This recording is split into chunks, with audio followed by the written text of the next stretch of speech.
The phone rang at 2:47 a.m. on a Tuesday in March. I remember the exact time because I was staring at my bedside clock, unable to sleep when Dr. Morrison's voice cut through the silence like a blade. "Rebecca, I need you to come to the hospital immediately. There's been a serious concern raised about your mental state, and I'm legally obligated to have you evaluated for involuntary commitment." Those words would change everything. What I didn't know then was that three people I trusted most in the world had orchestrated an elaborate lie to have me declared mentally incompetent.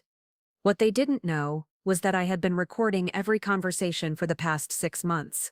I'd love to know which corner of the globe you're watching from. And if this story speaks to you, make sure to subscribe. Tomorrow's video is one you absolutely can't miss. My name is Rebecca Chen, and 6 months before that phone call, I was living what most people would consider a perfect life in Riverside, California. I had just inherited my grandmother's estate worth $2.8 million, including her Victorian mansion on Magnolia Street and her successful antique business. At 34, I was finally financially secure after years of struggling as a freelance graphic designer. The inheritance came as a shock to everyone, especially my stepbrother Marcus and my business partner Jennifer Walsh. My grandmother, Eleanor Chen, had always been closer to me than to the rest of the family. She had raised me after my parents died in a car accident when I was 12, and we shared a bond that went beyond blood relations. She appreciated my artistic eye and had been grooming me to take over her antique business for years. Marcus had expected to inherit everything. As the only male heir and the son of my stepfather who had married into the family, he felt entitled to what he called the family fortune. He had dropped out of law school twice, burned through several business ventures, and was currently unemployed at age 38. The inheritance news hit him like a physical blow. Jennifer, my business partner of 4 years, had a different kind of shock. We had been planning to expand our graphic design firm, and she had assumed the inheritance would mean unlimited capital for our business. When I explained that I wanted to focus on the antique business instead, her enthusiasm turned cold overnight. The third person in this triangle was Dr. Patricia Morrison, my therapist of 2 years. I had started seeing her after my grandmother's Alzheimer's diagnosis, struggling with the emotional weight of watching the woman who raised me slowly lose herself. Dr. Morrison had been professional and helpful initially, but something changed after the inheritance. It started with small things. She began asking detailed questions about my financial situation, my family relationships, and my decision-making process regarding the inheritance.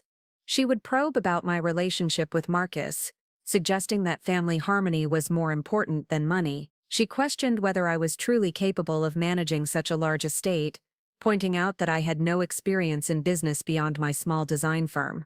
The first recording I made was entirely by accident. I had been taking notes on my phone during our sessions, using the voice memo app to capture her recommendations for dealing with grief. It was during our session on September 15th when I noticed something that made my blood run cold. Dr. Morrison was asking leading questions, trying to get me to admit to thoughts of self-harm. "Rebecca, when you think about your grandmother's deteriorating condition, do you ever feel like joining her would be easier than watching her suffer?" she asked, her pen poised over her notepad. The question caught me off guard. "What do you mean, joining?" "Well, some people in your situation experience what we call passive suicidal ideation. They don't actively plan to hurt themselves, but they fantasize about not being alive anymore. It's completely normal, given your circumstances." I had never once considered harming myself, but the way she phrased the question made it sound like I had already expressed such thoughts. "No, Dr. Morrison, I've never felt that way. I want to be here for my grandmother's final years." She made a note anyway, nodding as if I had confirmed her suspicions rather than denied them. Of course, denial is often the first stage of processing these difficult emotions. That night, I listened to the recording 3 times. The way she had twisted my words, the leading nature of her questions, and her dismissal of my clear denial made me realize something was very wrong. I decided to start recording every session from that point forward. Over the next month, the pattern became unmistakable. Dr. Morrison was building a case that I was mentally unstable. She would ask me about my sleep patterns, and when I mentioned occasionally staying up late working on design projects, she would note severe insomnia, indicating possible manic episodes. When I described my excitement about learning the antique business, she wrote down grandiose plans and unrealistic expectations. The most chilling moment came during our October 20th session. I had mentioned feeling overwhelmed by the responsibility of managing my grandmother's care while learning the business. Dr. Morrison leaned forward with what I now recognize as predatory interest. "Rebecca, have you given any thought to what would happen if you weren't around to handle these responsibilities? Sometimes our subconscious creates scenarios where we remove ourselves from overwhelming situations." "You mean like taking a vacation?" I asked, genuinely confused. "I mean like permanently removing yourself from the equation." "It's not uncommon for people with your psychological profile to consider more permanent solutions." The way she said it made my skin crawl. She was trying to put words in my mouth that had never been there. "Dr. Morrison, I have never once thought about harming myself. I love my life, even with its challenges. But you've mentioned feeling trapped by the inheritance, feeling like you can't handle the pressure. That's often how suicidal ideation begins, with feelings of being overwhelmed and trapped." I had never said I felt trapped. I had said I felt challenged, which was completely different. But listening to the recording later, I could hear how someone reviewing her notes might interpret our conversation. She was creating a narrative that didn't exist. Meanwhile, Marcus had become increasingly aggressive about the inheritance. He would show up at my grandmother's house unannounced, demanding to see financial documents and questioning every decision I made. He had hired a lawyer, Thomas Blackwood, who began sending threatening letters about my mental fitness to manage the estate. The letters were carefully worded, but their intent was clear. They questioned my emotional stability following my grandmother's diagnosis, suggested that the stress of managing such a large estate was beyond my capabilities, and hinted that family members were concerned about my recent behavioral changes. Jennifer's betrayal was more subtle but equally devastating. She began documenting every conversation we had about business decisions, painting me as erratic and unreliable when I chose to invest in restoring a particular antique piece rather than funding our graphic design expansion. She wrote detailed emails to herself describing my irrational spending and disconnection from reality. The three of them had found each other somehow. I'm still not entirely sure how the conspiracy began, but by November, they were working together.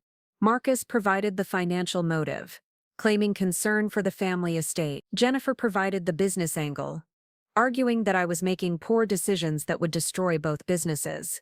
Dr. Morrison provided the medical authority, documenting my supposed mental instability. The first direct threat came in late November. Marcus called me after I had declined to sell a valuable Chinese vase that he claimed belonged to his side of the family. "Rebecca, I'm worried about you," he said, his voice taking on a tone I had never heard before.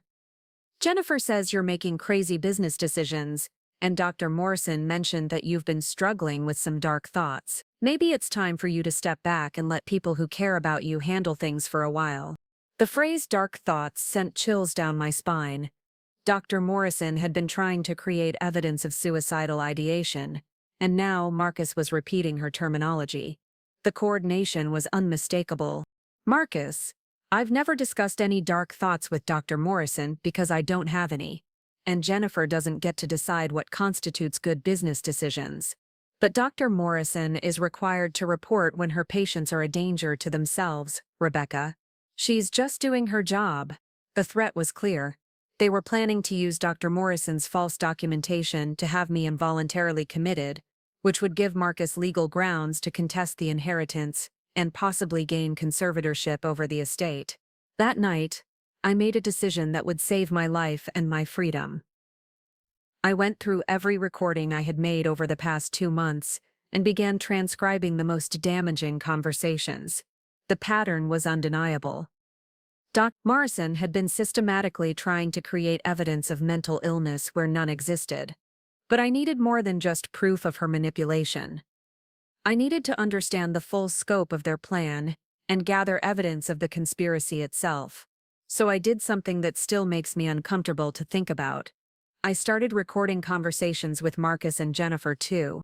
The first recorded conversation with Marcus came when he invited me to lunch on December 3rd. He suggested we meet at Riverside's downtown cafe district, away from family property where we might be overheard. What he didn't know was that my phone was recording everything. "Rebecca, I've been talking to some people about your situation," he began, cutting into his sandwich with surgical precision. "Dr. Morrison is really concerned about you. She thinks you might need more intensive help than she can provide in weekly sessions." "What kind of help are you talking about, Marcus?" "Well, there are excellent facilities that specialize in people who are dealing with traumatic grief and other issues. Places where you could get round-the-clock care while you work through whatever is going on in your head." The way he said other issues made it clear he was referring to the suicidal ideation that Dr. Morrison had been trying to fabricate. "I'm not dealing with anything that requires round-the-clock care. I'm managing grandmother's care, learning the business, and processing grief in a completely normal way." Marcus set down his sandwich and looked at me with what he probably thought was compassion, but looked more like calculation. "Rebecca, the fact that you can't see how your behavior has changed is exactly what Dr. Morrison is worried about. People who are having a mental health crisis often can't recognize it themselves." "What behavior changes are you referring to specifically?" "A lot of love and effort went into bringing this story to life. If you're enjoying it, we'd be so grateful if you'd subscribe to our channel." Now, back to where we left off. "Well, Jennifer says you've become paranoid about the business, making impulsive decisions, refusing to listen to advice, and Dr. Morrison mentioned that you've been expressing some pretty dark thoughts about wanting to join grandmother in whatever comes next." There it was, the coordinated story they had created. Jennifer was providing evidence of erratic business behavior, Dr. Morrison was providing evidence of suicidal ideation, and Marcus was positioned as the concerned family member trying to save me from myself. "Marcus, I have never expressed any thoughts about wanting to die. Dr. Morrison has been asking leading questions and misinterpreting my responses, and Jennifer is upset because I chose to focus on the antique business instead of expanding our graphic design firm." Marcus reached across the table and patted my hand in a gesture that felt more possessive than comforting. "See, this is exactly what they're talking about. You're creating these elaborate explanations for people's legitimate concerns about your well-being. That's called paranoia, Rebecca." The conversation continued for another 40 minutes, with Marcus carefully building his case that I needed professional intervention. He mentioned specific facilities, discussed the process for involuntary commitment in California, and even suggested that it might be better to do it voluntarily to avoid the stigma of a court order. By the time we parted ways, I understood that they weren't just planning to steal my inheritance. They were planning to have me declared mentally incompetent and possibly committed long-term. With Dr. Morrison's documentation and Marcus's position as next of kin, they could potentially gain control of the entire estate while I fought to prove my sanity from inside a psychiatric facility. The recording with Jennifer came a week later when she insisted on an emergency meeting about our business partnership. She had been increasingly hostile since I announced my decision to focus on the antique business. But this meeting would reveal the true extent of her involvement in the conspiracy. We met at her apartment on the evening of December 10th. She had prepared what she called a comprehensive review of my recent decision-making, complete with charts and timelines that painted me as increasingly unstable over the past few months. "Rebecca, I've been documenting everything because I care about you and I'm worried," she began, spreading papers across her coffee table. "Look at this pattern of behavior." The documents were devastating in their thoroughness. She had recorded every conversation about business decisions, every moment of stress or uncertainty, every change in plans or strategy. But more than that, she had interpreted normal business decisions as evidence of mental instability. When I had chosen to invest in a rare Civil War-era furniture set rather than new computer equipment for our design firm, she had written, "Rebecca spent $15,000 on old furniture instead of necessary business equipment." When questioned about this decision, She became defensive and claimed the furniture would speak to her about its history. Possible signs of delusional thinking. When I had worked late several nights in a row to complete a project deadline, she had documented, "Rebecca has been staying at the office until 2-3 a.m. multiple nights this week." When asked about healthy work-life balance, she insisted that she needed to perfect everything. Possible manic episode with obsessive-compulsive features. Every normal aspect of running a business had been reframed as evidence of mental illness. The documentation was so detailed and professionally presented that anyone reading it would conclude I was having a severe psychological break. "Jennifer, these are normal business decisions and normal work habits. You're interpreting everything through the lens of mental illness when there's nothing wrong with me." She looked at me with what appeared to be genuine sadness, but I could now see the calculation behind it. "Rebecca, that's exactly what Marcus and Dr. Morrison said you would say. They warned me that you might not be able to see how much you've changed." The coordination was perfect. Each of them had prepared me for the other's concerns, creating a closed loop where any denial of mental illness was itself evidence of mental illness. It was gaslighting on an industrial scale. "They've been talking to you about me. We're all concerned about you, Rebecca. Dr. Morrison thinks you might need inpatient treatment to get stabilized. Marcus is worried about your ability to manage the inheritance safely. And I can see that you're not the same person you were 6 months ago." Jennifer spent the next hour walking me through her evidence, explaining how my behavior fit textbook patterns of various mental health conditions. She had clearly done extensive research, or someone had coached her on the terminology. Every document was dated and detailed, creating a timeline that would be compelling to any court reviewing the case. The most chilling moment came when she showed me a letter she had drafted to the California Department of Social Services, requesting a welfare check and mental health evaluation. The letter described me as a vulnerable adult who has recently inherited significant assets and appears to be experiencing a severe mental health crisis that may put her at risk of self-harm or financial exploitation. "You're planning to have me committed," I said, the reality finally hitting me fully. "We're planning to get you help, Rebecca. There's a difference." But there wasn't a difference. And we both knew it. Once the process started, once Dr. Friend submitted her documentation, and Marcus petitioned for conservatorship, and Jennifer provided evidence of my declining mental state, I would be trapped in a system designed to protect people like me from people like them. That night, I stayed awake until dawn, listening to all my recordings and trying to understand how 3 people I had trusted could construct such an elaborate plan to destroy my life. The answer, when it finally came to me, was both simple and terrifying. They hadn't set out to destroy my life. They had set out to improve their own, and my destruction was just a necessary step in that process. Marcus wanted the inheritance he felt entitled to. Jennifer wanted the business partner she could control and the expansion capital she had been promised. Dr. Morrison wanted what? Money? The power of being right? A successful case study? I still don't know her motivation, but her methods were clear. They had created a perfect storm of manufactured evidence, professional authority, and family concern. Any one of them alone might have been dismissed. But together they formed a credible narrative that could convince a judge, a hospital administrator, or anyone else in a position to make decisions about my fate. The only thing standing between me and involuntary commitment was the truth, and the only evidence I had of the truth was hidden in my phone, in hundreds of hours of recordings that proved their conspiracy and my sanity. But I was about to learn that having evidence and being able to use it were 2 very different things.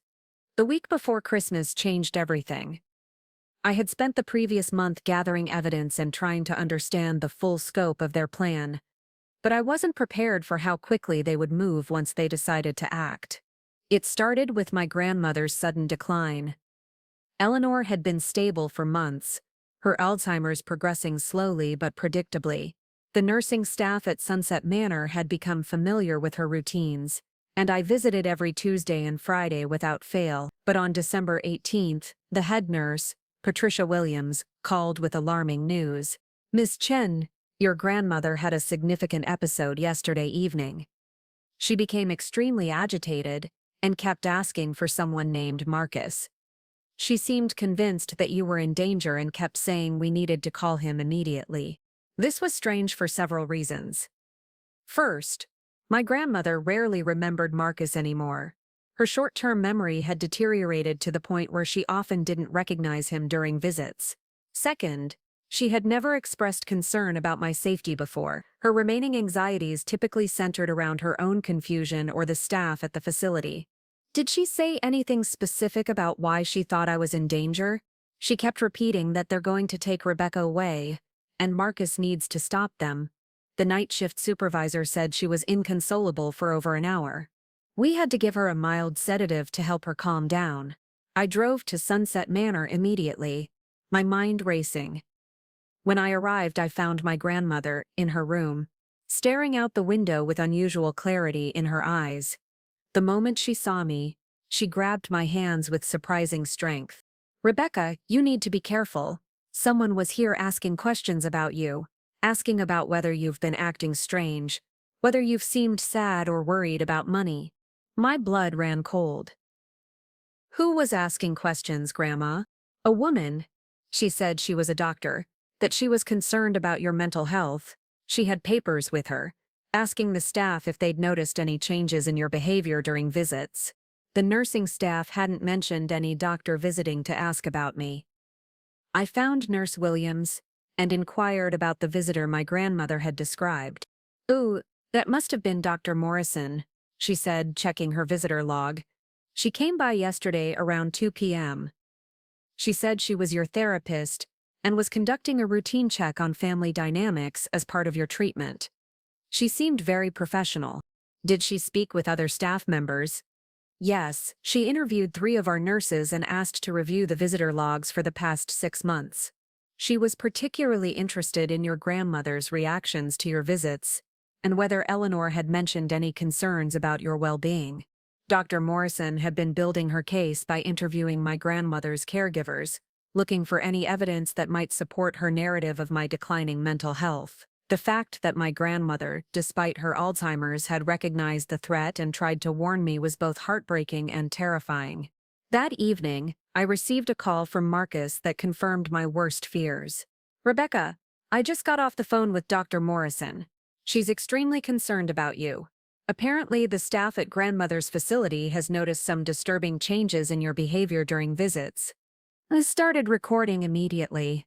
"What kind of changes, Marcus?" "They said you've seemed increasingly paranoid, asking strange questions about who's been visiting grandmother, making accusations about people trying to harm you, and grandmother herself has been agitated after your visits, talking about people trying to take you away. Dr. Morrison thinks you might be having some kind of paranoid break." The way they had twisted the situation was masterful. My legitimate concern about Dr. Morrison's unauthorized visit had been reframed as paranoia. My grandmother's accurate warning about their conspiracy had been presented as evidence of my negative influence on her mental state.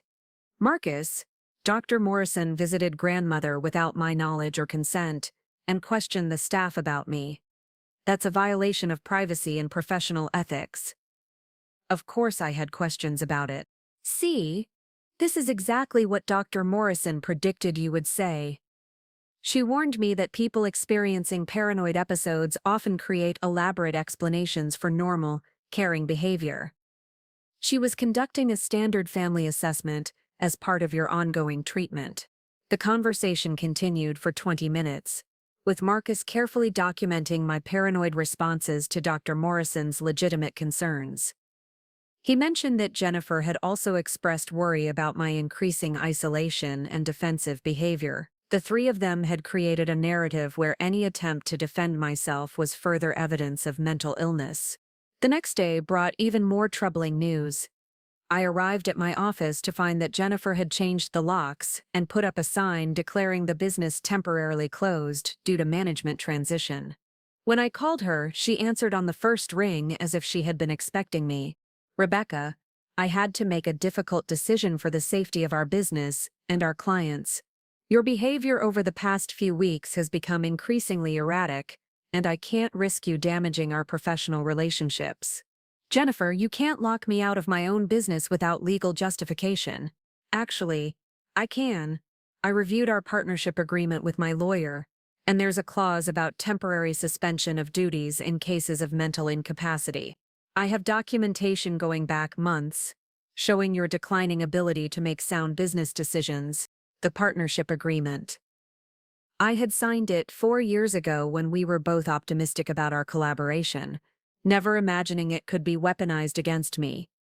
The mental incapacity clause had seemed like standard legal boilerplate at the time. I want to review that documentation with my own lawyer. Of course, I'll have everything ready for legal review. But Rebecca, I really think you should focus on getting help right now, instead of fighting this. Dr. Morrison told me about some of the things you've been saying in therapy. I'm worried about you. That afternoon, I met with attorney David Ramirez, one of the few lawyers in Riverside I was certain had no connection to Marcus or his legal contacts. David reviewed the partnership agreement and Jennifer's documentation with growing concern. Miss Chen, this is a very sophisticated case they're building against you. The partnership agreement does give her temporary authority, if she can demonstrate mental incapacity.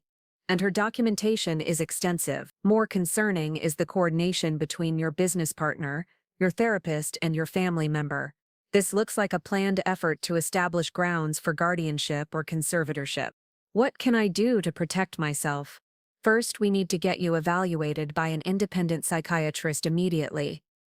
If Dr. Morrison files a report claiming you're a danger to yourself, the state could move for involuntary commitment within 72 hours. We need competing professional opinions on record. And second, you mentioned you have recordings of conversations. Depending on California's consent laws and the specific content, those recordings could be crucial evidence of conspiracy and fraud. But we need to be very careful about how we use them legally. David referred me to Dr. Sarah Hoffman, a psychiatrist who specialized in forensic evaluations. Dr. Hoffman agreed to see me that same day for an emergency assessment. The evaluation was unlike anything I had experienced with Dr. Morrison. Dr. Hoffman asked direct, clinical questions about my mental state, family relationships, and recent stressors. She reviewed the documentation that Jennifer and Dr. Morrison had provided, then spent 2 hours conducting her own assessment. Ms. Chen, based on my evaluation, you show no signs of mental illness, suicidal ideation, or impaired judgment. Your responses to stress appear normal and appropriate given your circumstances. The documentation provided by Dr. Morrison contains significant red flags that suggest leading questions and biased interpretation of your responses. What kind of red flags? For example, she notes that you expressed death wishes during a session in October, but her own session notes show that you actually said you wished you could die of old age, like your grandmother, instead of in an accident like your parents. That's not suicidal ideation. That's a normal preference for natural death over traumatic death. Dr. Hoffman agreed to provide a written evaluation for legal purposes and recommended that I file a complaint with the state licensing board about Dr. Morrison's conduct. She also suggested that I consider recording future interactions with all parties involved in the conspiracy. That evening, I made one of the most difficult decisions of my life. I called Dr. Morrison and scheduled an emergency session, planning to confront her directly while recording the entire conversation. The session took place on December 21st at 6 p.m. in Dr. Morrison's office on University Avenue. I arrived early and activated my phone's recording app before entering the building. What happened in that room over the next hour would either save my freedom or provide the final evidence they needed to destroy me. Rebecca, I'm glad you called. I've been very concerned about you based on reports from your family and business partner. How are you feeling right now? Dr. Morrison, I need to ask you directly. Have you been in contact with Marcus and Jennifer about my treatment? She paused for just a moment too long before answering. Of course not. Patient confidentiality prevents me from discussing your case with anyone without your written consent. Then how do Marcus and Jennifer know specific details about what I've supposedly said in therapy? Rebecca, this kind of paranoid thinking is exactly what I've been concerned about. You're creating conspiracy theories to explain people's legitimate worry about your well-being. I pulled out my phone and played back Marcus's conversation from 2 days earlier, where he quoted specific terminology that Dr. Morrison had used in our sessions. Her face went pale as she heard her own clinical language coming from my brother's mouth. "Rebecca, you cannot record conversations without consent. That's illegal." Actually, California is a two-party consent state, but there are exceptions for documenting crimes and professional misconduct. "Would you like me to play the recording of Jennifer describing the detailed consultation you provided about my mental state?" Dr. Morrison stood up abruptly and walked to her desk. "I think this session needs to end. You're clearly experiencing a paranoid episode, and I'm concerned about your stability." "Dr. Morrison, I have recordings of our sessions where you repeatedly tried to put words in my mouth about suicidal thoughts. I never expressed. I have recordings of Marcus and Jennifer discussing your coordination with them, and I have documentation that you visited my grandmother's nursing facility to gather information about me without my consent." She reached for her phone, and I realized she was about to call for help, possibly the police or hospital security. This was the moment they had been building toward. If she could get me arrested or hospitalized during what appeared to be a confrontational episode, it would validate everything they had been saying about my mental state. "Dr. Morrison, before you make that call, you should know that I've already filed a complaint with the state licensing board and provided copies of all my recordings to my attorney. If you have me arrested or committed tonight, it will look like retaliation for exposing your professional misconduct." Her hand froze over the phone. "What do you want, Rebecca?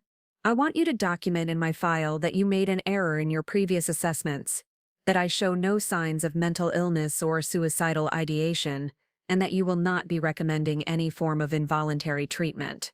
"I can't do that. It would be admitting malpractice." "Dr. Morrison, you've already committed malpractice. The question is whether you want to compound it with false imprisonment and conspiracy to commit fraud." We stared at each other across her office for what felt like hours. Finally, she sat back down and opened my file. "I will note that upon further evaluation, my previous concerns appear to have been overstated. However, I still recommend continued therapy with another provider.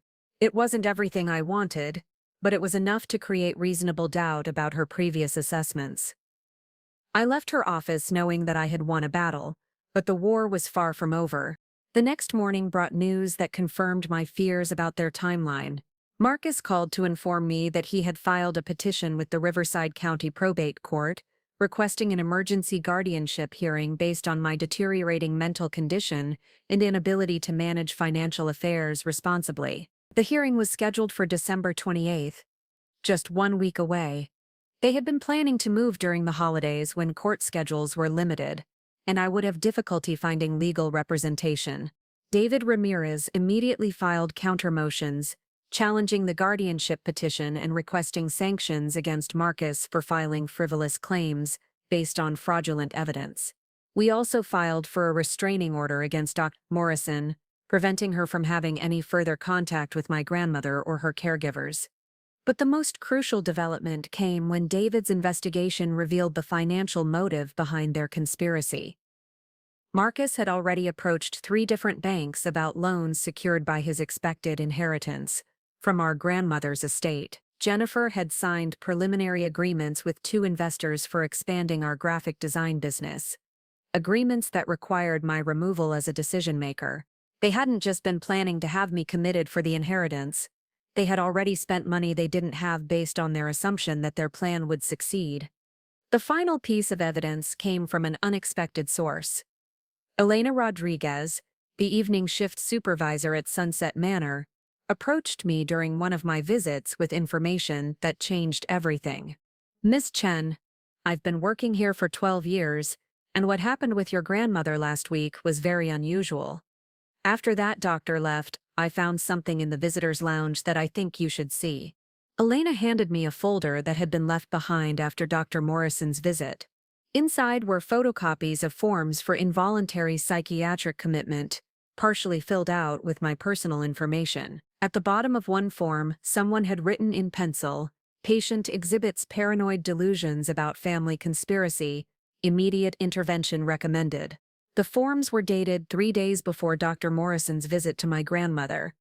proving that she had come to the nursing facility specifically to gather evidence to support a predetermined conclusion about my mental state. But the most damning evidence was a business card clipped to the back of the folder. It belonged to Thomas Blackwood, Marcus's attorney, with a handwritten note. TM. Everything looks good for the 28th. Patient cooperation is irrelevant at this point. EM.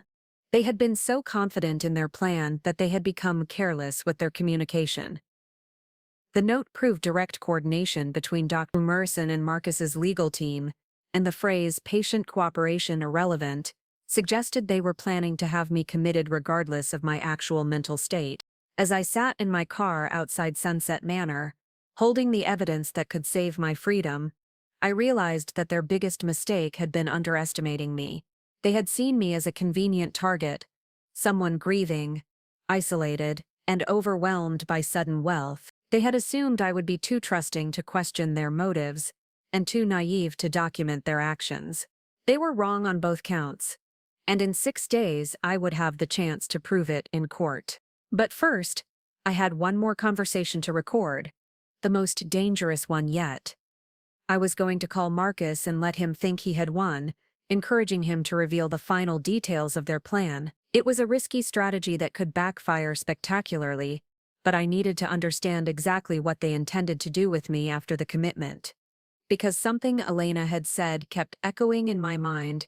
Patient cooperation is irrelevant at this point.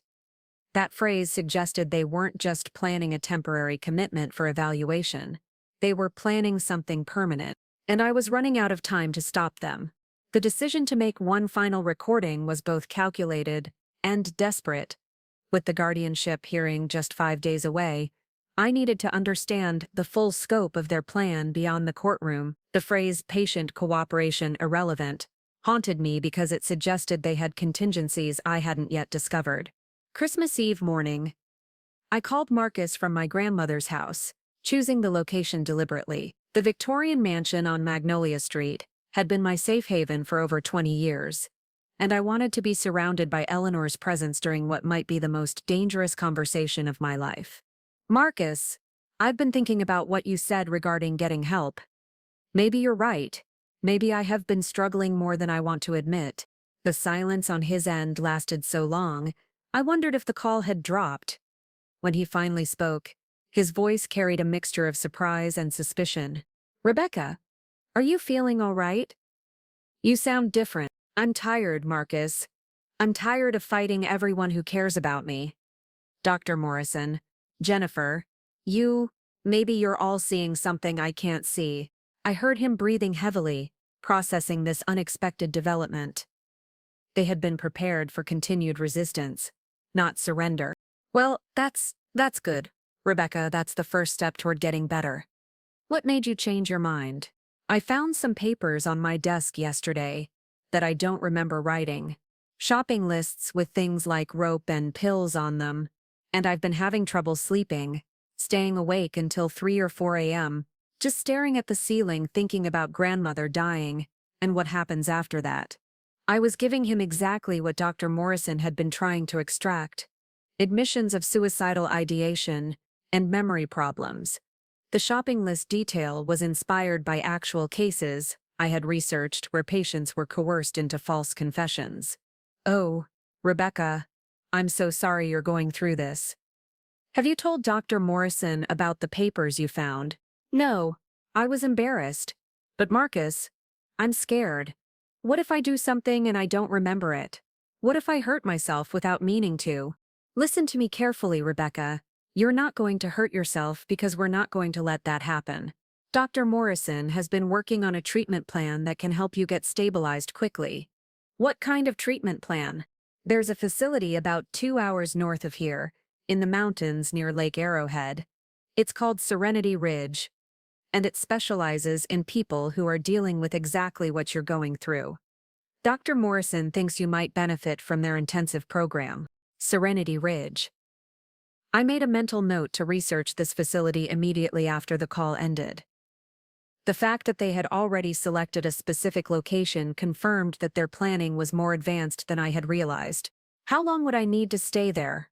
Well, that depends on how you respond to treatment. Dr. Morrison thinks it could be anywhere from a few months to longer, depending on your progress. A few months longer. In other words, indefinitely. Long enough for Marcus to gain permanent control of the inheritance and for Jennifer to restructure our business partnership. Marcus, what happens to grandmother while I'm getting treatment? What happens to the house and the antique business? Don't worry about any of that. I'll make sure grandmother gets the best possible care, and I can handle the business side of things until you're better. The most important thing is your health. But legally, how would that work? I mean, if I'm in treatment, can I still make decisions about grandmother's care and the estate? Rebecca, when someone is in intensive psychiatric treatment, especially if they're there because they're a danger to themselves, the court usually appoints a temporary guardian to handle their affairs. It's just a precaution to make sure everything is managed properly while you focus on getting well. There it was. The guardianship petition wasn't just about getting me committed. It was about Marcus gaining legal control of everything while I was locked away in a psychiatric facility that could keep me indefinitely, based on Dr. Morrison's reports. Who would be the temporary guardian? Well, as your closest family member and someone who understands the business, I would probably be the most logical choice. But Rebecca, that's not important right now. What's important is getting you help before something terrible happens.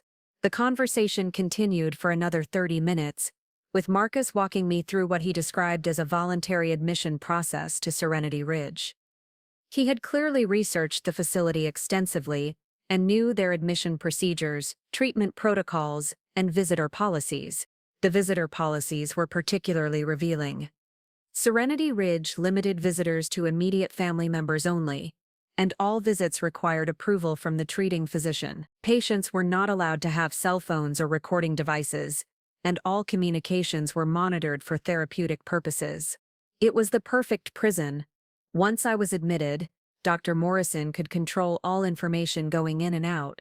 She could report that I was making excellent progress, or that I was having severe setbacks, depending on what served their purposes. My family could visit when she allowed it, and I would have no way to communicate with the outside world without her oversight. Marcus, how did you learn so much about this place? It sounds like you've really done your research. Dr. Morrison recommended it. She's had several patients who've had great success there. She even visited the facility last month to make sure it would be appropriate for your specific needs. Dr. Morrison had visited Serenity Ridge last month, before I had even admitted to any problems.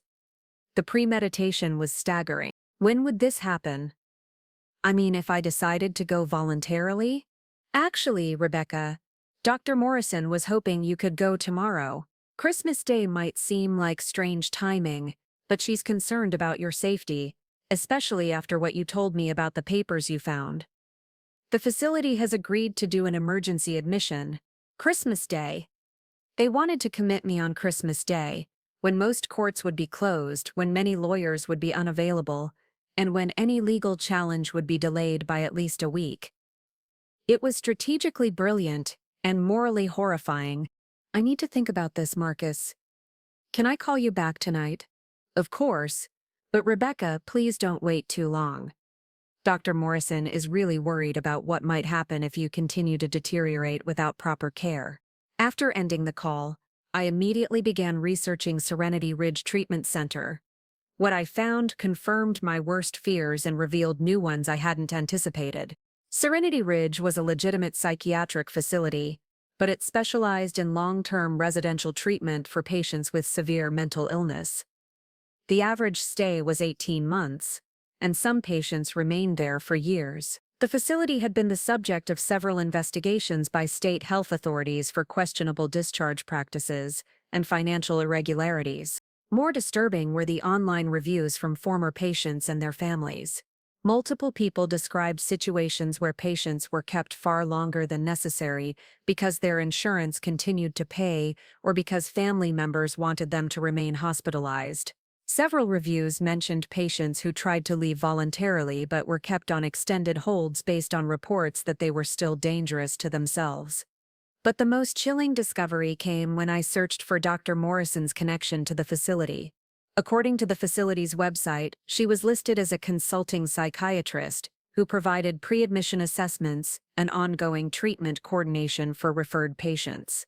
Dr. Morrison had a financial relationship with Serenity Ridge. She was paid for every patient she referred and potentially received ongoing compensation for patients under her care at the facility. My commitment wouldn't just serve Marcus and Jennifer's purposes, it would be profitable for Dr. Morrison as well. I called David Ramirez immediately, despite it being Christmas Eve.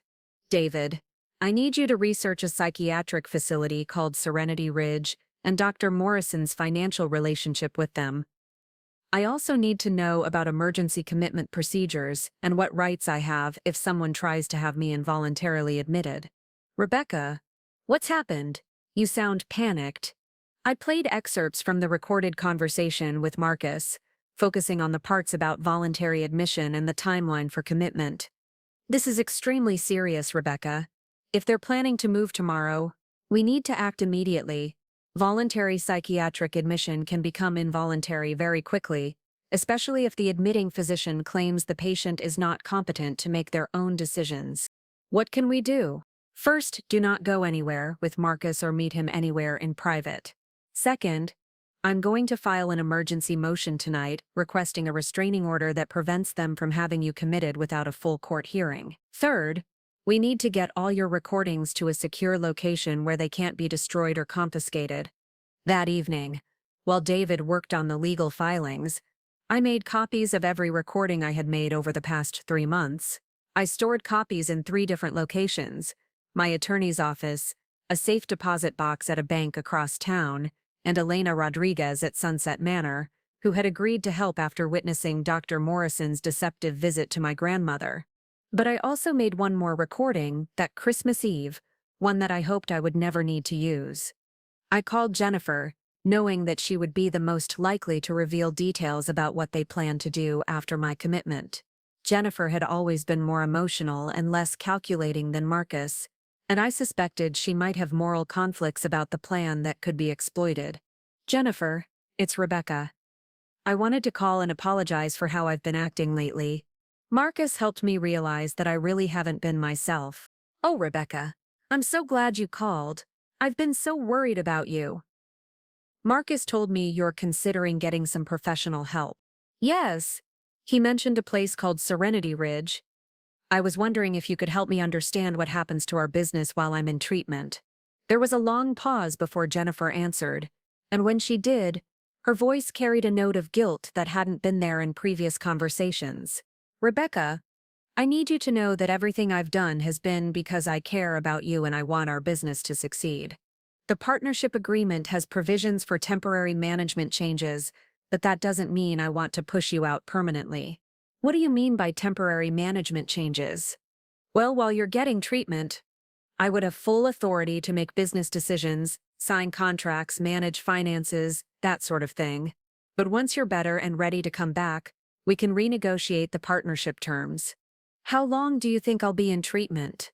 Marcus said Dr. Morrison estimates anywhere from 6 months to 2 years depending on how you respond to therapy. But Rebecca, I promise I'll take good care of the business while you're gone. 2 years? They were planning to keep me locked up for up to 2 years, during which time Marcus would control the inheritance, and Jennifer would control our business.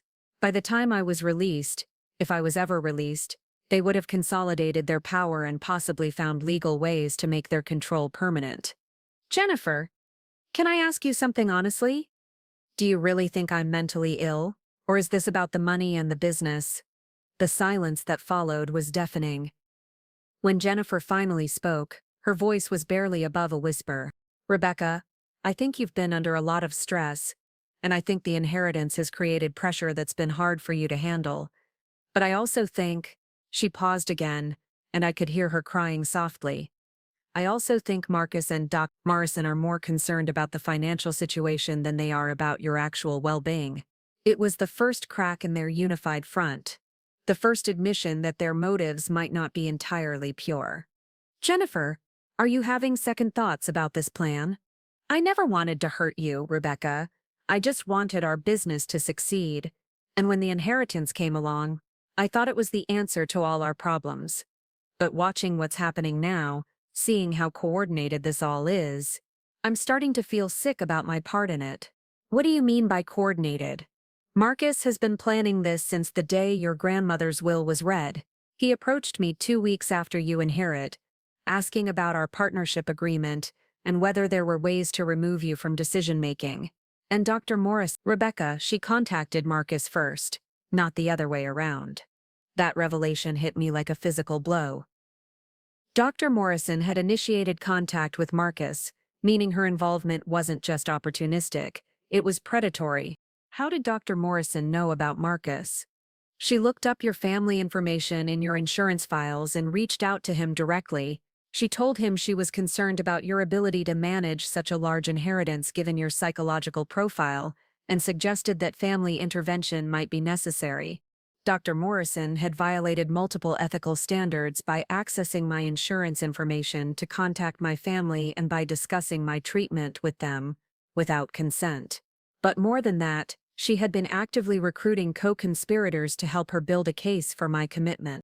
Jennifer, I need you to know that I've been recording our conversations for the past month, including this one. I also have recordings of Marcus and Dr. Morrison discussing their plan. Oh God, Rebecca. What are you going to do?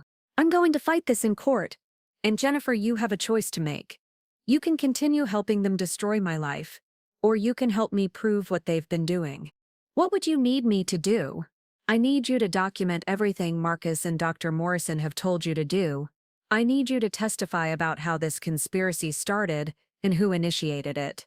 And I need you to help me prove that my business decisions have been rational and appropriate, not evidence of mental illness. If I do that, Marcus will come after me legally. He's already threatened to sue me if I don't follow through with the partnership agreement changes. Jennifer, if you help them commit me based on fraudulent evidence, you could face criminal charges for conspiracy and fraud. But if you help expose their plan, you'll be a witness rather than a defendant. The conversation ended with Jennifer promising to think about her options overnight. I knew it was a risk to reveal that I had been recording, but I needed her to understand the legal jeopardy she was facing and give her an incentive to switch sides. Christmas morning brought an unexpected gift in the form of a text message from Jennifer. I've decided to help you. Meet me at the coffee shop on University Avenue at 2 p.m. I'll bring everything I have. But it also brought a disturbing call from Elena Rodriguez at Sunset Manor. Miss Chen, I'm calling because your grandmother had another episode last night. She kept saying that someone was coming to take you away today, and she begged us to call you and warn you. But more concerning is that Dr. Morrison showed up here again this morning, asking to speak with Eleanor privately. Did you let her see my grandmother? No, I told her that family members needed to be present for any medical consultations. But Miss Chen, she had paperwork with her. Official-looking documents that mentioned emergency psychiatric holds and family authorization. They were moving ahead with their plan despite my conversation with Marcus the night before. The voluntary admission had been a backup strategy, but they were prepared to have me committed involuntarily if necessary. Elena, I need you to call security if Dr. Morrison or Marcus show up again. I'm getting a court order today that should prevent them from accessing my grandmother. But until then, please don't let anyone see her without my explicit permission. I called David Ramirez immediately and learned that his emergency filing had been successful. A judge had issued a temporary restraining order, preventing Dr. Morrison from having any contact with me or my grandmother until the guardianship hearing on December 20. The order also required that any psychiatric evaluation be conducted by a court-appointed psychiatrist rather than Dr. Morrison. But David had more troubling news. Marcus's attorneys had filed a counter-motion claiming that I was an imminent danger to myself and others, requesting an emergency psychiatric hold that would bypass the normal court procedures. Rebecca, they're escalating this faster than I expected. We need to get you somewhere safe until the hearing. If they can convince any law enforcement officer that you're a danger to yourself, they can have you committed immediately under California's 5150 hold provisions. The net was closing around me, but I had one final card to play. The meeting with Jennifer that afternoon would either provide the evidence I needed to destroy their conspiracy or give them the opportunity to spring their trap. As I prepared to leave for the coffee shop, I realized that the next few hours would determine whether I maintained my freedom or disappeared into the psychiatric system for months or years. Everything I had worked for, everything my grandmother had left me, and possibly my sanity itself hung in the balance. But I had something they didn't expect. Hours of recorded conversations that proved their conspiracy, a network of allies who had witnessed their deception, and a determination to fight that they had fatally underestimated. The final battle was about to begin. The coffee shop on University Avenue was nearly empty on Christmas afternoon, which made Jennifer's nervous energy even more apparent as she sat hunched over a laptop in the corner booth. When I approached, I could see her hands trembling as she typed, and dark circles under her eyes suggested she hadn't slept. "Rebecca, I've been up all night, going through everything. I need to show you what I found." She turned the laptop screen toward me, revealing a folder titled Rebecca Project, containing dozens of files with dates spanning back to August, 2 months before the inheritance was even finalized. Marcus created this shared folder and gave me access in September. I thought it was just for coordinating our concerns about your well-being. But looking at everything together, she scrolled through files with names like financial incompetence documentation, therapy session summaries, and commitment timeline. The most disturbing file was labeled Post-Commitment Asset Management. Jennifer opened it to reveal a detailed plan for liquidating the antique business, selling grandmother's house, and transferring funds to various accounts. Marcus had calculated that the entire estate could be converted to liquid assets within 6 months of gaining conservatorship. "Jennifer, how long have you known about this detailed planning? I swear to you, I didn't see most of these files until last night. Marcus only showed me the ones related to our business partnership and some of Dr. Morrison's therapy notes. But when you said you'd been recording everything, I realized I needed to look deeper." She opened another file containing email exchanges between Marcus and Dr. Morrison dating back to late August. The earliest email was from Dr. Morrison to Marcus, with the subject line, "Potential Patient Risk Assessment, Urgent Family Consultation Needed." The email read, "Mr. Chen, I am writing to you as the primary family contact listed in your sister's insurance information. Rebecca has recently inherited substantial assets, and based on her psychological profile and recent therapy sessions, I have serious concerns about her ability to manage these resources responsibly. Her grief response shows signs of developing into more serious psychological issues that could pose risks to herself and others. I believe family intervention may be necessary to prevent potential harm. Would you be available for a confidential consultation this week? Jennifer, this proves Dr. Morrison initiated the conspiracy. She contacted Marcus before any actual problems existed. There's more." Jennifer opened a folder labeled Legal Strategy, containing correspondence with Thomas Blackwood, Marcus's attorney. One email outlined a step-by-step process for establishing grounds for conservatorship, including specific actions designed to make me appear mentally unstable. The plan was methodical and chilling. Phase 1. Establish pattern of erratic behavior through business partnership disputes. Phase 2. Document mental health concerns through targeted therapy sessions. Phase 3. Create crisis situations that demonstrate inability to manage personal affairs. Phase 4. Coordinate family and professional recommendations for psychiatric intervention. Phase 5. File emergency conservatorship, petition with supporting documentation. Phase 6. Secure long-term psychiatric commitment to prevent legal challenges. We were currently in Phase 4, with Phase 5 scheduled for December 28th, just 3 days away. Jennifer, according to this timeline, what was supposed to happen today? She scrolled to a file labeled Christmas Day Execution and opened it reluctantly. They wanted me to call the police and report that you had contacted me threatening suicide. Dr. Morrison was supposed to be on standby to provide emergency psychiatric evaluation, and Marcus would request immediate involuntary commitment based on imminent danger. The fake suicide threat would have bypassed all the legal protections David had put in place. Police responding to a suicide threat could detain me immediately, and Dr. Morrison's evaluation would have been conducted under emergency conditions, where my rights to independent assessment or legal representation would have been severely limited. But you didn't make the call. I couldn't do it, Rebecca. When I saw the complete plan laid out like this, I realized we weren't just trying to help someone who was struggling, we were destroying someone who was innocent. Jennifer's phone buzzed with a text message. She read it and her face went pale. It's Marcus. He's asking why I haven't called the police yet. He says Dr. Morrison is getting impatient and they need to move forward with Plan B if I can't follow through. What's Plan B? I don't know, but there's another folder here labeled Alternative Scenarios. Let me check. She opened the folder to reveal contingency plans for different situations, including one titled, If Subject Becomes Aware of Plan. The Plan B document outlined a strategy for immediate damage control if I discovered their conspiracy. It included having Dr. Morrison file an emergency report claiming I had made direct threats against Marcus and Jennifer, positioning my accusations of conspiracy as evidence of paranoid delusions with violent potential. According to the timeline, if Plan B was activated, I would be arrested for making terroristic threats and taken directly to a psychiatric facility for evaluation. The beauty of this approach was that it would make my evidence of their conspiracy appear to be the delusional ravings of someone having a psychotic break. Jennifer, they're planning to have me arrested and claim that all my evidence is proof of mental illness. Once I'm in the system, who's going to believe recordings made by someone who's been declared psychotic? Rebecca, there's something else. Look at this financial analysis. She opened a spreadsheet showing projected income from managing my assets.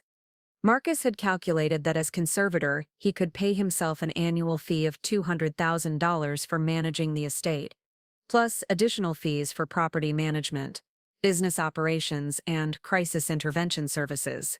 Morrison would receive ongoing consulting fees for my treatment, and Jennifer would gain full control of our business with the inheritance money backing major expansion. The total projected income for the three conspirators over a 5-year period exceeded $1.8 million, not including the potential for additional asset liquidation if my condition was deemed permanently incapacitating. They've turned my life into a business plan, I said, staring at the cold calculation of my destruction. Jennifer's phone rang, and Marcus's name appeared on the screen. She looked at me with panic in her eyes. Answer it, I said, activating my own phone's recording app. Act like you're still following the plan. Marcus, I'm sorry I haven't called yet. I've been trying to work up the courage. Jennifer, what's taking so long? Dr. Morrison has been waiting at the hospital for 3 hours. If we don't move soon, we'll lose the element of surprise. I know, Making a false police report feels like crossing a line I can't cross. It's not false if Rebecca really is a danger to herself, which she clearly is based on everything Dr. Morrison has documented. You're not lying, Jennifer. You're preventing a tragedy. The manipulation in his voice was masterful. He was reframing the criminal conspiracy as a humanitarian intervention, making Jennifer feel like the moral hero rather than an accomplice to fraud. Marcus, what if Rebecca has evidence that contradicts what we're saying? What if she's been recording conversations or keeping documents? That's exactly the kind of paranoid behavior Dr. Morrison predicted. People having psychotic breaks often believe they're gathering evidence of conspiracies against them. Any recordings she might have would actually support our case that she's lost touch with reality. I had to admire the sophistication of their plan. They had anticipated that I might try to document their actions and had already developed a narrative that would turn my evidence against me. Jennifer, I need you to make that call in the next 30 minutes. Or Dr. Morrison says we'll have to move to alternative methods of intervention. What alternative methods?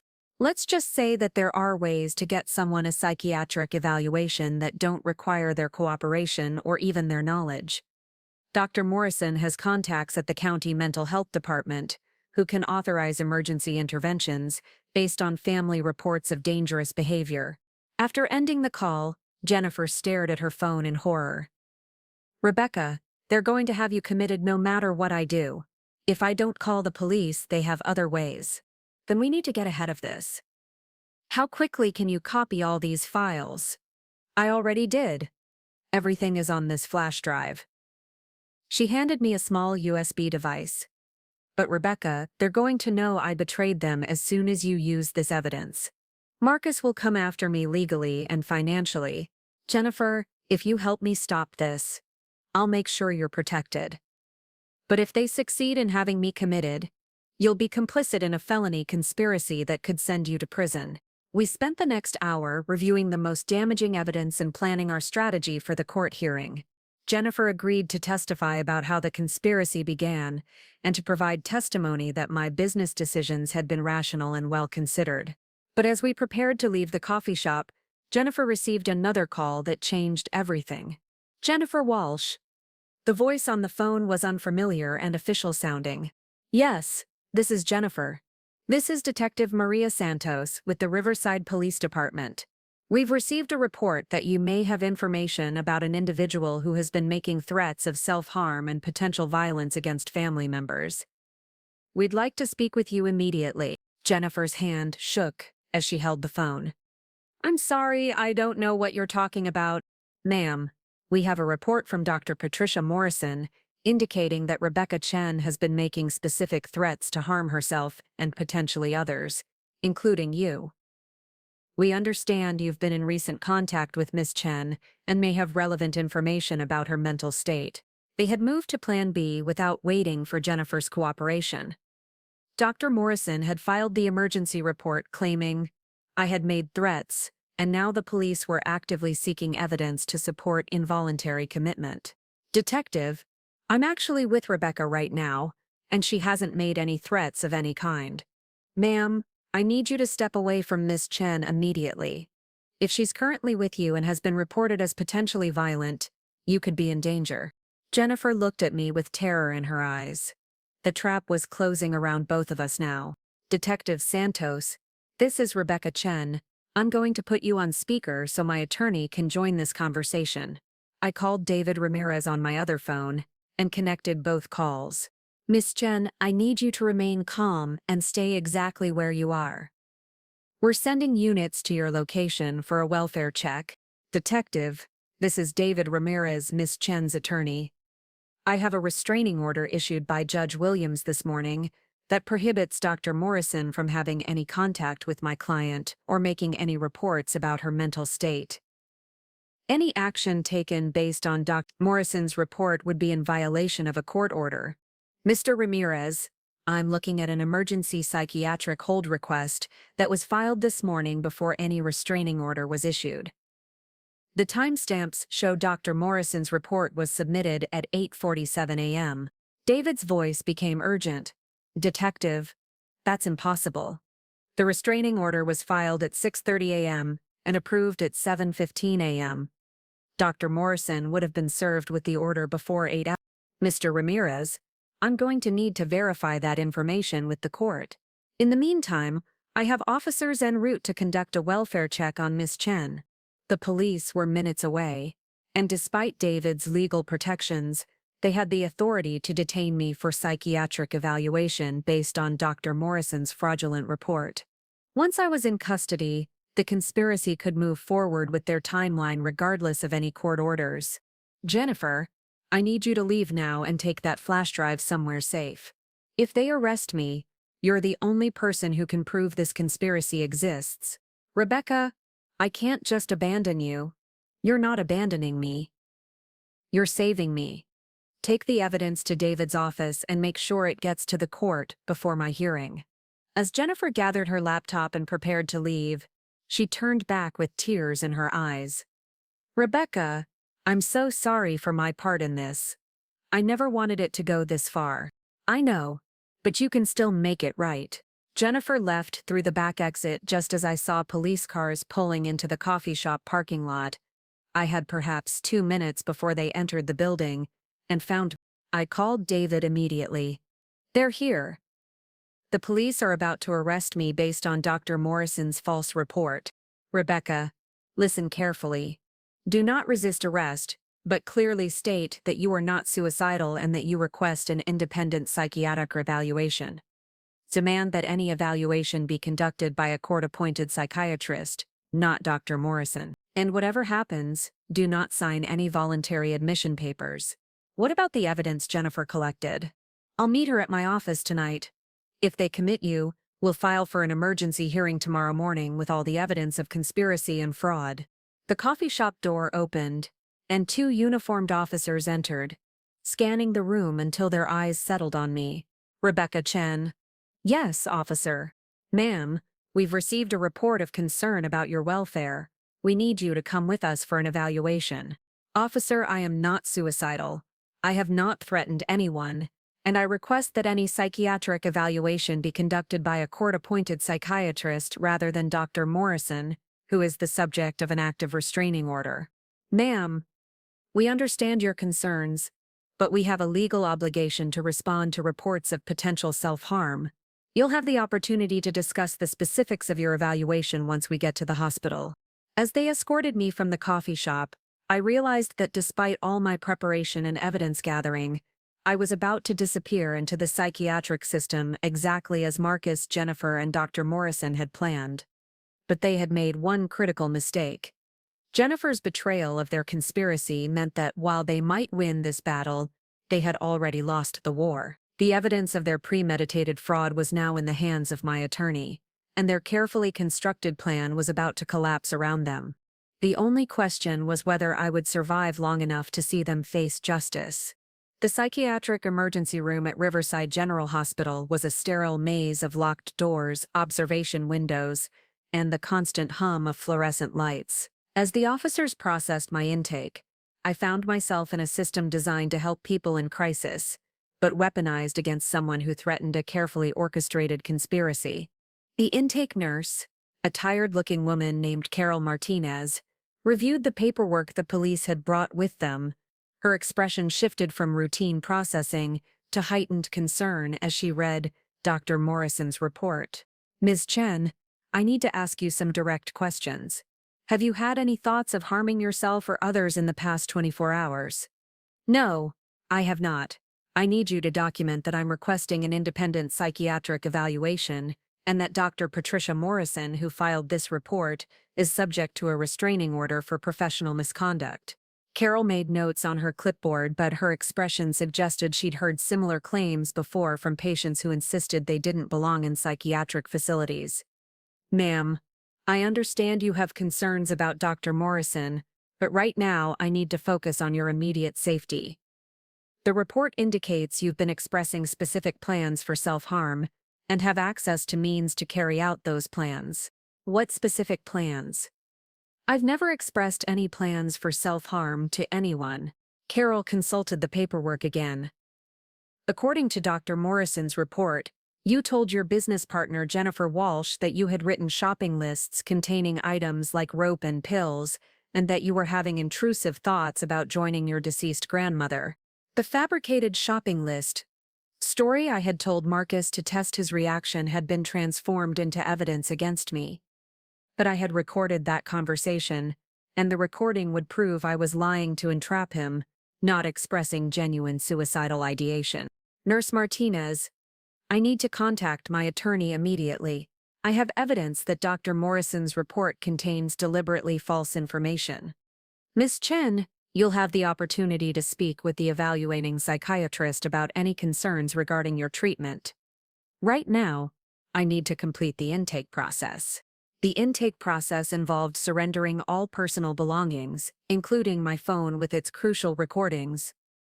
I watched helplessly as Carol sealed my phone in a plastic bag labeled with my patient number, effectively cutting off my access to the evidence that could prove my sanity. I was assigned to room 7B, a small space with a bed, a chair, and a window that looked out onto a concrete wall. The door locked from the outside, and a camera in the corner monitored my every movement. Small speaker next to the camera allowed staff to communicate with patients without entering the room. The first person to visit me was Dr. Michael Foster, the emergency psychiatrist on duty. Dr. Foster was a tall, thin man in his 50s, who carried himself with the confidence of someone accustomed to making life-altering decisions about people he'd just met. Ms. Chen, I'm Dr. Foster. I'll be conducting your initial psychiatric evaluation. I've reviewed Dr. Morrison's report and the police documentation, and I need to assess your current mental state. Dr. Foster, Before we begin, I need you to know that Dr. Morrison is subject to a restraining order for professional misconduct, and her report contains deliberately false information.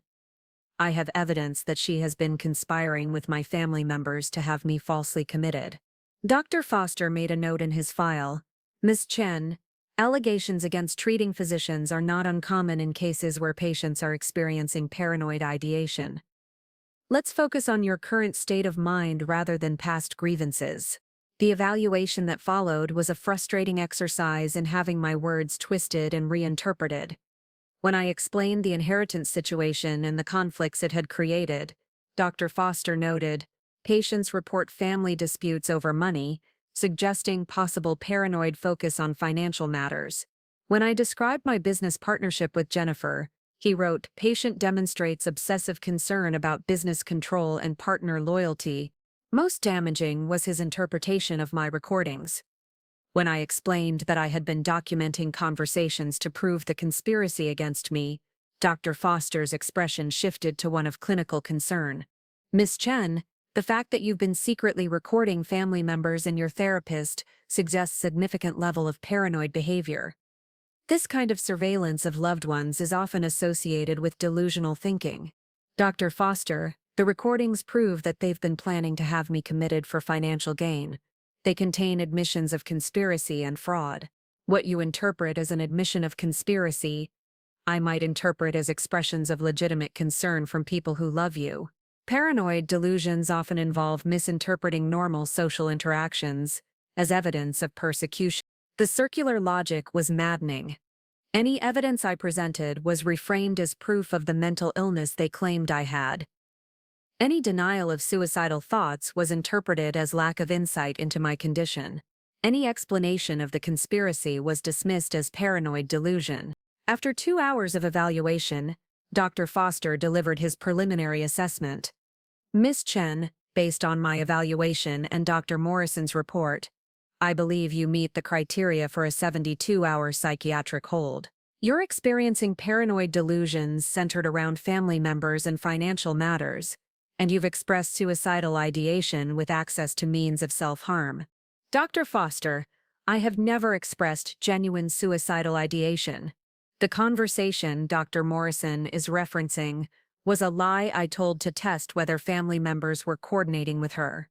The fact that you're now claiming your expressions of suicidal thoughts were lies actually concerns me more than if they had been genuine. It suggests a level of manipulation and reality distortion that indicates more serious psychological issues. I was trapped in a logical maze where every explanation made me appear more mentally ill than the last. The system was designed to protect people in genuine crises, but those same protections became weapons when wielded by people with malicious intent. The 72-hour hold meant I would be transferred to the psychiatric ward, where Dr. Morrison would resume control of my treatment, unless David could successfully challenge the commitment in court. But court hearings for psychiatric holds were typically brief affairs where judges deferred to medical expertise, especially when multiple healthcare professionals supported the commitment. As evening approached, I was moved to the psychiatric ward on the 4th floor of the hospital. The ward was a locked unit, with 20 rooms, a common area with plastic furniture, and a nursing station surrounded by reinforced glass. The other patients included people genuinely struggling with mental health crises, making my presence there feel both surreal and deeply sad. My roommate was a woman named Lisa Torres, who had been admitted after a suicide attempt following her husband's death. Lisa was receiving excellent care from compassionate staff, which made me acutely aware of how the system was supposed to work when used appropriately. "Are you here voluntarily or on a hold?" Lisa asked during our first conversation. "I'm on a 72-hour hold, but I shouldn't be here. My family and therapist have been conspiring to have me committed so they can steal my inheritance." Lisa nodded sympathetically. "I thought the same thing when I first got here. I was convinced my husband's family was trying to have me committed to get control of his life insurance money. But after a few days of treatment, I realized I really was having a breakdown." The similarity between Lisa's initial reaction and my current situation was troubling. How many people genuinely experiencing paranoid delusions had made similar claims about family conspiracies. How would anyone be able to distinguish between legitimate concerns about financial exploitation and paranoid ideation? The answer came that evening when David Ramirez arrived for visiting hours, accompanied by Jennifer Walsh and a woman I didn't recognize. "Rebecca, this is Amanda Foster, a private investigator I hired to verify the evidence," Jennifer provided. She's been able to confirm several key elements of the conspiracy. Amanda was a compact woman in her 40s, with the focused intensity of someone who specialized in uncovering hidden truths. She had spent the afternoon investigating the connections between Marcus, Dr. Morrison, and Serenity Ridge Treatment Center. "Miss Chen, I've verified that Dr. Morrison has a significant financial relationship with Serenity Ridge that goes beyond the consulting agreement listed on their website. She owns a 5% stake in the facility and receives performance bonuses based on patient length of stay and insurance revenue. This was the smoking gun we needed." Dr. Morrison didn't just benefit from referring patients to Serenity Ridge, she profited directly from keeping them there as long as possible. Amanda also discovered that Marcus has been in contact with real estate developers about selling your grandmother's property. David added, "He's had preliminary appraisals done and has discussed development potential with 3 different companies." Jennifer pulled out her laptop and showed me additional evidence she had gathered from the shared folder. "Rebecca, there's more. Marcus has been researching how to contest wills in cases where the inheritor has been declared mentally incompetent. He's already consulted with probate attorneys about challenging your grandmother's will based on your supposed inability to manage the inheritance." The scope of their planning was staggering. They hadn't just been planning to control my assets temporarily, they were planning to permanently strip me of my inheritance by using my psychiatric commitment as grounds to overturn my grandmother's will. "David, what's our legal strategy for the hearing tomorrow?" "We're requesting an immediate release based on evidence of fraud and conspiracy in the commitment process. Judge Williams will review the evidence you've gathered, Jennifer's testimony about the conspiracy, and Amanda's investigation into Dr. Morrison's financial conflicts of interest." "What about Dr. Foster's evaluation? He seemed convinced that I'm having paranoid delusions. That's actually working in our favor." "Dr. Foster evaluated you based on false information provided by Dr. Morrison. When he sees the evidence of an actual conspiracy, he'll realize that what he interpreted as paranoid delusions were actually accurate perceptions of real threats." As visiting hours ended, David squeezed my hand through the security glass. "Rebecca, you just need to survive one more night. Tomorrow we will expose everything." But surviving one more night proved more challenging than any of us anticipated. At 11 p.m., Dr. Morrison arrived on the psychiatric ward, claiming authority to conduct an emergency evaluation based on newly discovered risk factors. The night nurse, a young man named Kevin Wright, was clearly uncomfortable with the situation. "Dr. Morrison, I have noted that you're not supposed to have contact with this patient." "Nurse Wright, I have an emergency order from Judge Patterson, overriding any previous restrictions. Ms. Chen has made specific threats against family members, and I need to assess her immediate risk of violence." Dr. Morrison's appearance was a complete violation of David's restraining order, but she apparently had obtained some kind of emergency authorization that superseded it. She entered my room carrying a clipboard and wearing the expression of someone who had already decided the outcome of her evaluation. "Rebecca, I understand you've been making serious accusations against your family members and claiming that recorded conversations prove some kind of conspiracy against you. Dr. Morrison, you're not supposed to be here. My attorney obtained a restraining order preventing you from having any contact with me. That restraining order has been superseded by an emergency mental health order. Your family is extremely concerned about threats you've made, and I'm here to determine whether you need to be transferred to a more secure facility." The more secure facility was obviously Serenity Ridge, where Dr. Morrison could control every aspect of my treatment and potentially keep me committed indefinitely. "I haven't made any threats against anyone. Rebecca, Jennifer Walsh reported that you told her you had recordings that would destroy your family members and that you would make them pay for what they've done. Those sound like threats of retaliation to me. Dr. Morrison had twisted Jennifer's defection into evidence against me. The fact that Jennifer was now helping me was being presented as proof that I had threatened and coerced her. Dr. Morrison, Jennifer is voluntarily cooperating with my legal defense. She hasn't been threatened or coerced. Sometimes victims of threats don't immediately recognize the coercive nature of the situation they're in. Jennifer may feel pressured to support your version of events out of fear of what you might do if she doesn't cooperate. The evaluation continued for an hour, with Dr. Morrison methodically documenting everything I said as evidence of either paranoid delusions or threatening behavior. When I mentioned the evidence of financial conspiracy, she noted patients continue to exhibit paranoid fixation on money and persecution by family. When I insisted that the recordings would prove my innocence, she wrote, patient believes recorded conversations support delusional narrative about family conspiracy. Most chilling was her final question. Rebecca, if it turned out that your family members were genuinely concerned about your well-being and there was no conspiracy against you, how would that make you feel? It was a trap question. If I said I would feel relieved, it would suggest that part of me recognized my beliefs might be delusional. If I insisted that such a scenario was impossible, it would be interpreted as rigid, paranoid thinking. Dr. Morrison, that's a hypothetical question based on a false premise. There is documentary evidence of conspiracy, and that evidence will be presented in court tomorrow.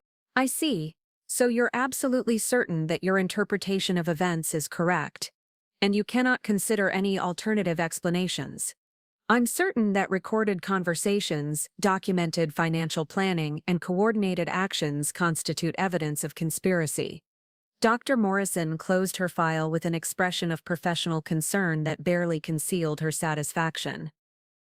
Rebecca, based on this evaluation, I believe you pose a significant risk to yourself and others. I'm recommending immediate transfer to a secure residential facility where you can receive intensive treatment.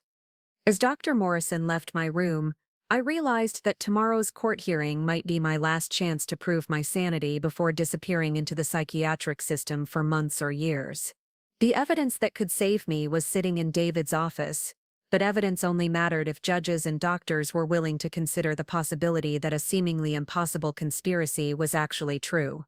I spent the rest of the night staring at the ceiling, listening to the sounds of the psychiatric ward around me, other patients crying, talking to themselves, or calling out for help that might or might not come. In the morning, I would either walk out of this hospital as a free woman or be transferred to Serenity Ridge as a long-term psychiatric patient.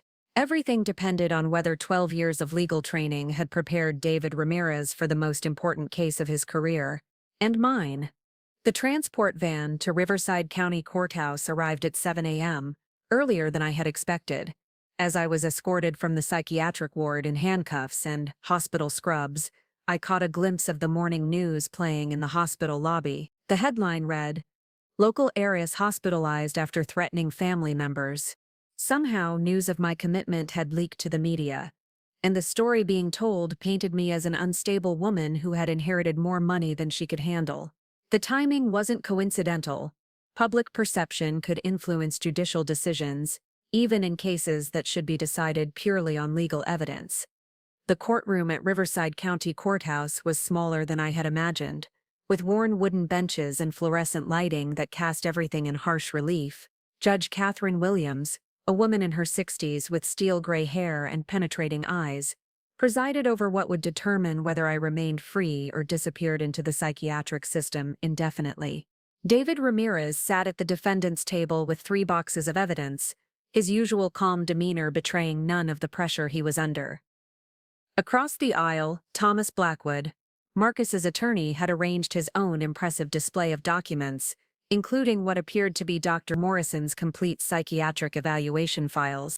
Marcus sat in the gallery behind Blackwood, wearing a dark suit and an expression of concerned family responsibility that would have been convincing to anyone who didn't know the truth.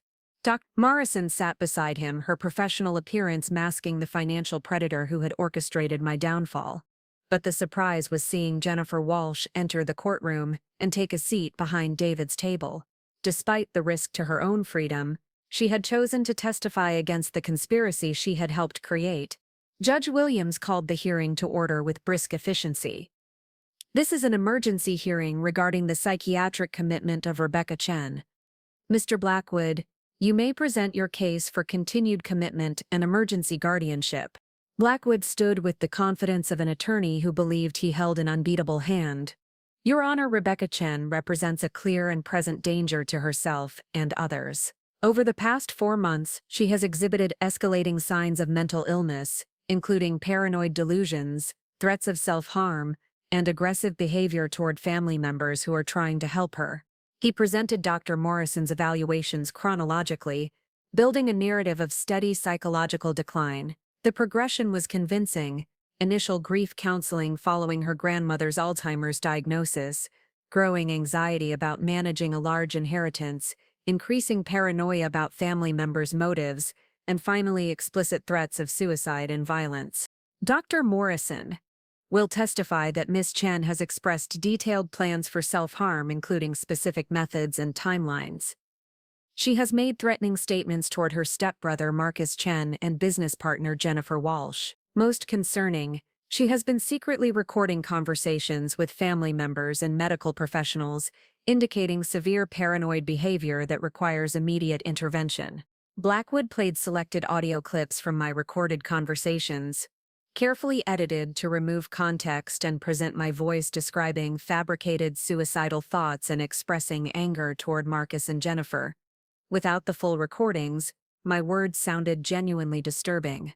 Your Honor, Ms. Chen's family is not seeking to harm her or control her assets. They are desperate to save her life and protect her from the consequences of decisions made during a severe mental health crisis. We request that the court approve immediate transfer to Serenity Ridge Treatment Center, where Dr. Morrison can provide specialized care, and grant emergency guardianship to Mr. Marcus Chen to protect the estate from further damage. Judge Williams reviewed the documents Blackwood had submitted, her expression giving nothing away.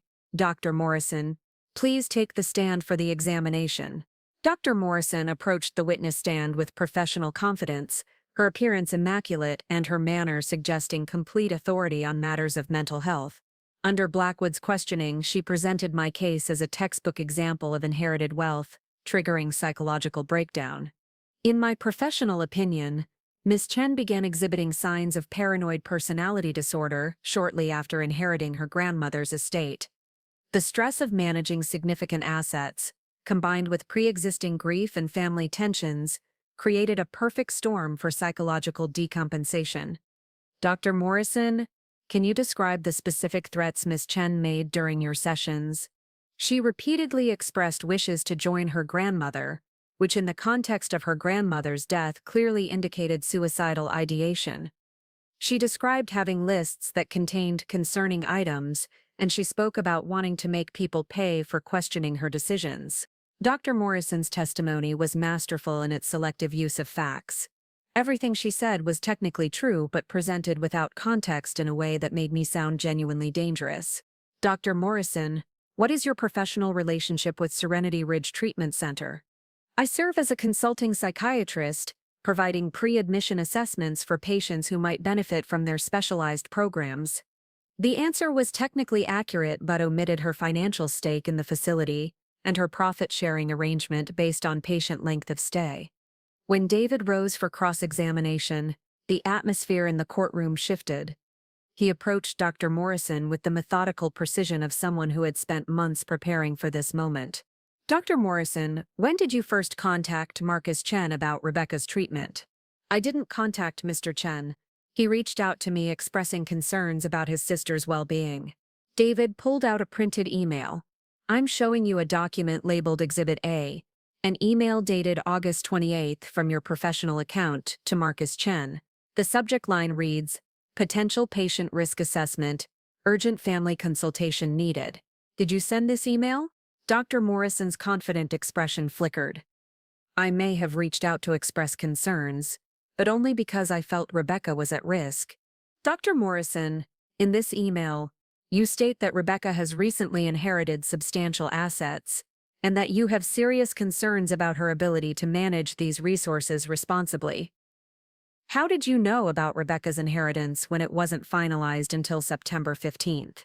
Rebecca had mentioned the possibility of inheriting from her grandmother.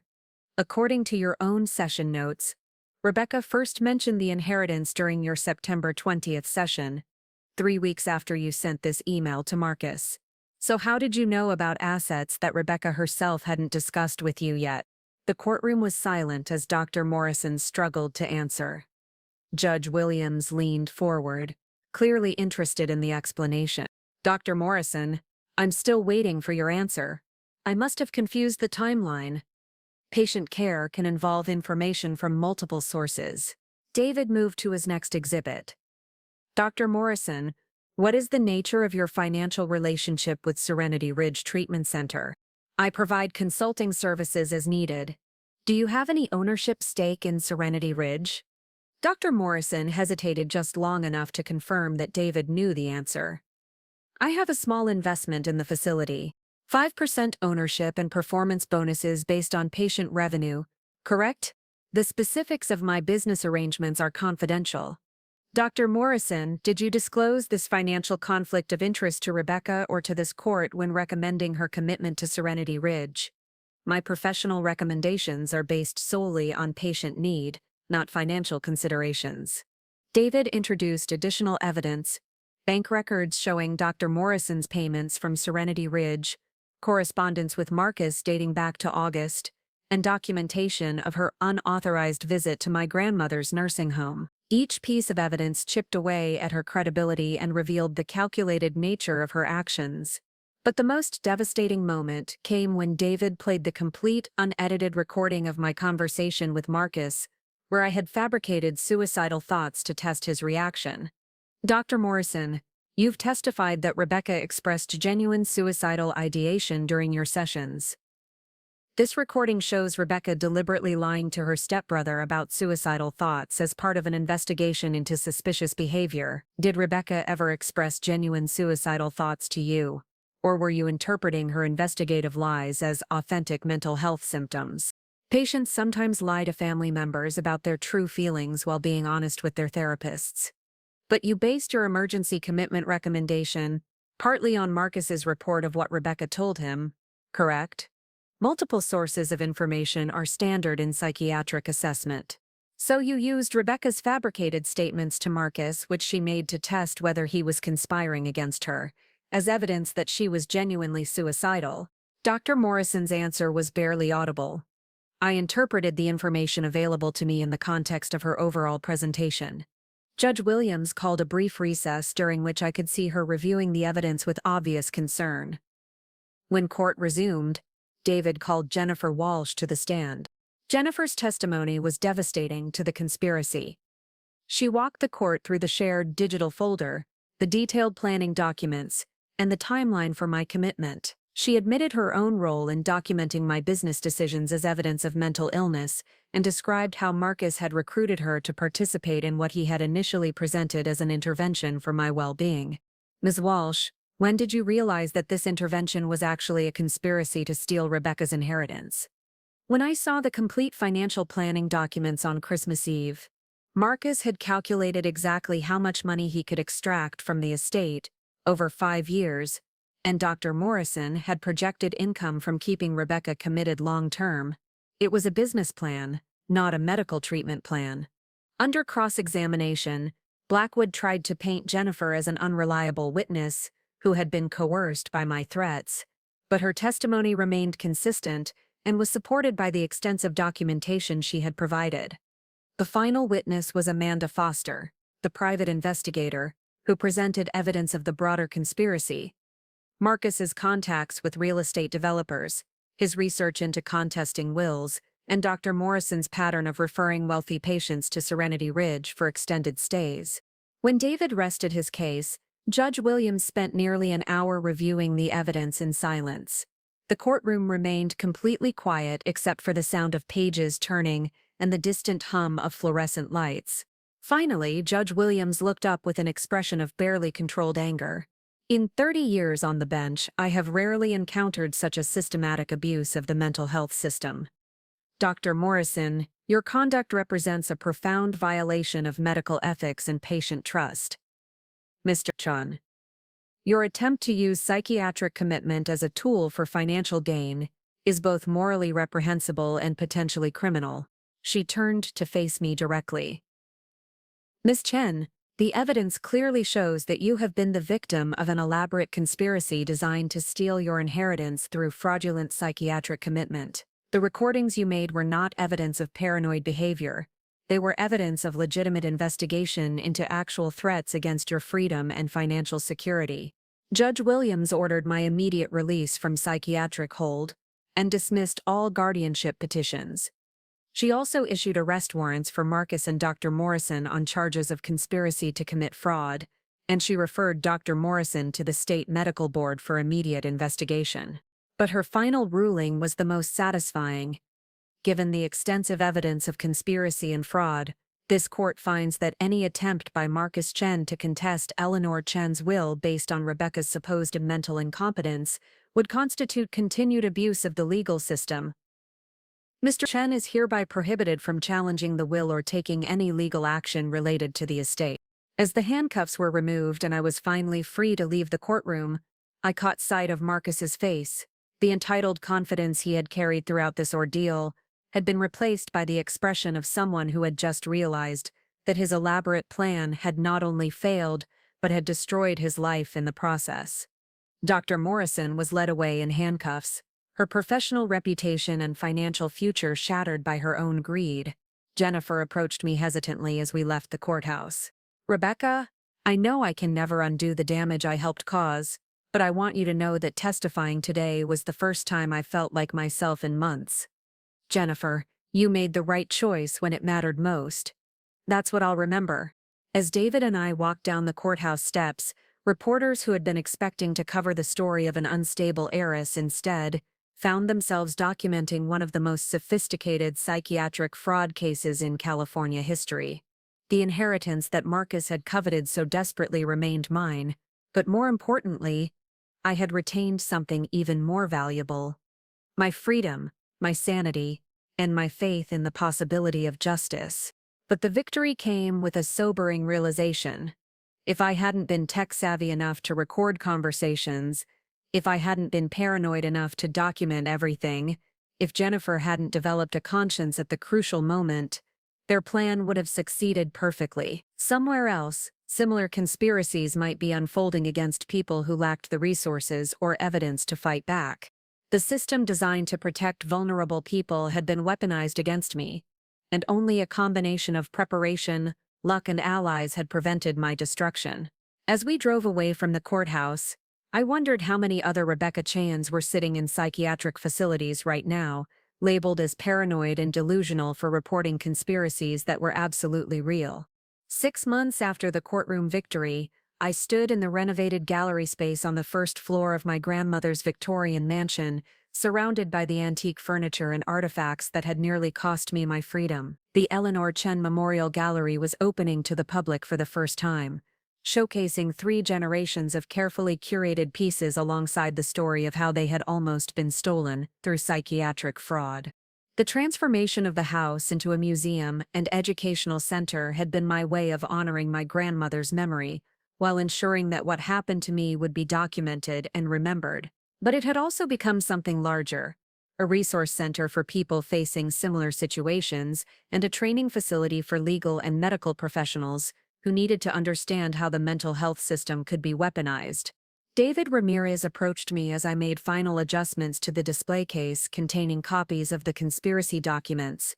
He carried a folder thick with legal papers, the final chapter in a story that had consumed both our lives for the better part of a year. "Rebecca, I have the sentencing results from this morning's hearing." Dr. Patricia Morrison had been sentenced to 8 years in federal prison for conspiracy to commit fraud, violation of medical ethics, and patient exploitation. Her medical license had been permanently revoked, and she was required to pay $2.3 million in restitution, funds that would go toward establishing a legal defense fund for people facing fraudulent psychiatric commitment. What about Serenity Ridge? The facility is being investigated by both state and federal authorities. They've suspended admissions pending a complete review of their patient files and financial practices. Preliminary investigations suggest Dr. Morrison wasn't the only physician with undisclosed financial interests in keeping patients committed longer than medically necessary. The Serenity Ridge investigation had already led to the release of 17 patients whose commitments appeared to be based on financial rather than medical considerations. 3 other physicians had been arrested, and the facility's owners were facing charges of insurance fraud and patient abuse. Marcus had received a 5-year sentence for conspiracy and attempted fraud, but more significantly, he had been required to forfeit any claim to our grandmother's estate and pay damages for the emotional distress and legal costs his actions had caused. The man who had been so desperate to inherit wealth that he was willing to destroy his sister's life now faced financial ruin and social disgrace. And Thomas Blackwood, disbarred and sentenced to 3 years. The State Bar Association is using his case as an example in their new ethics training program about the misuse of guardianship laws. Jennifer Walsh had received probation and community service in exchange for her cooperation, but she had voluntarily dissolved our business partnership and moved to Portland to start over. She visited occasionally and had become one of the most effective advocates for people facing similar conspiracies, using her inside knowledge of how such schemes were constructed to help identify and prevent them. But the legal victories, satisfying as they were, couldn't undo the psychological damage of having my reality questioned by everyone I trusted. I had spent months in therapy with Dr. Sarah Hoffman, working through the trauma of systematic gaslighting and the violation of trust that the conspiracy represented. "Rebecca, there's something else you should know about," David said, his expression shifting to one of professional excitement. "The FBI has asked us to consult on similar cases across the country. Apparently, what happened to you isn't as isolated as we thought. Over the past 6 months, the publicity surrounding my case had prompted dozens of people to come forward with similar stories. The pattern was eerily consistent: vulnerable individuals with significant assets being targeted through coordinated campaigns involving corrupt medical professionals, greedy family members, and unscrupulous legal representatives. The FBI had identified what they were calling inheritance fraud networks, organized conspiracies that specifically targeted people who had recently inherited wealth, using psychiatric commitment as a tool for asset seizure. The networks were sophisticated enough to include professionals who could provide medical, legal, and financial legitimacy to their schemes. How many cases are we talking about? At least 47 confirmed cases in California alone, with similar patterns in 12 other states. The total amount of stolen assets is estimated at over $200 million. The scope was staggering, but what made it possible was the same vulnerability I had experienced: the mental health system's necessary reliance on family reports and professional assessments, combined with the presumption that medical professionals were acting in good faith. Elena Rodriguez from Sunset Manor had become an unexpected ally in identifying these patterns. As the head nurse at one of the region's most respected elder care facilities, she had witnessed several suspicious situations where family members suddenly became concerned about psychiatric issues immediately after inheritance events. Elena approached us now, carrying a clipboard and wearing the expression of someone who had just uncovered something important. "Rebecca, I wanted to update you on the training program we've implemented. We've now trained staff at 43 elder care facilities to recognize the warning signs of inheritance fraud schemes. The training program, funded partly by the restitution money from Dr. Morrison's case, taught healthcare workers to identify suspicious patterns. Family members asking leading questions about a patient's mental state immediately after inheritance events, unauthorized visits from supposed medical professionals, and sudden changes in family dynamics around financial matters. Elena, how many potential cases have been identified through the training?" 14 possible cases in the past 3 months. In each case, we were able to alert the potential victim or their legitimate advocates before any commitment proceedings began. But the most significant development had come from an unexpected source. Dr. Michael Foster, the emergency psychiatrist who had initially evaluated me at Riverside General, had reached out 6 weeks after my release with information that changed how I understood my case.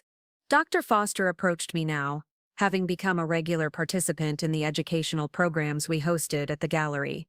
His willingness to acknowledge his role in nearly destroying my life had made him one of our most effective advocates for systemic change. Rebecca, I wanted to share the latest statistics from our emergency evaluation protocol changes.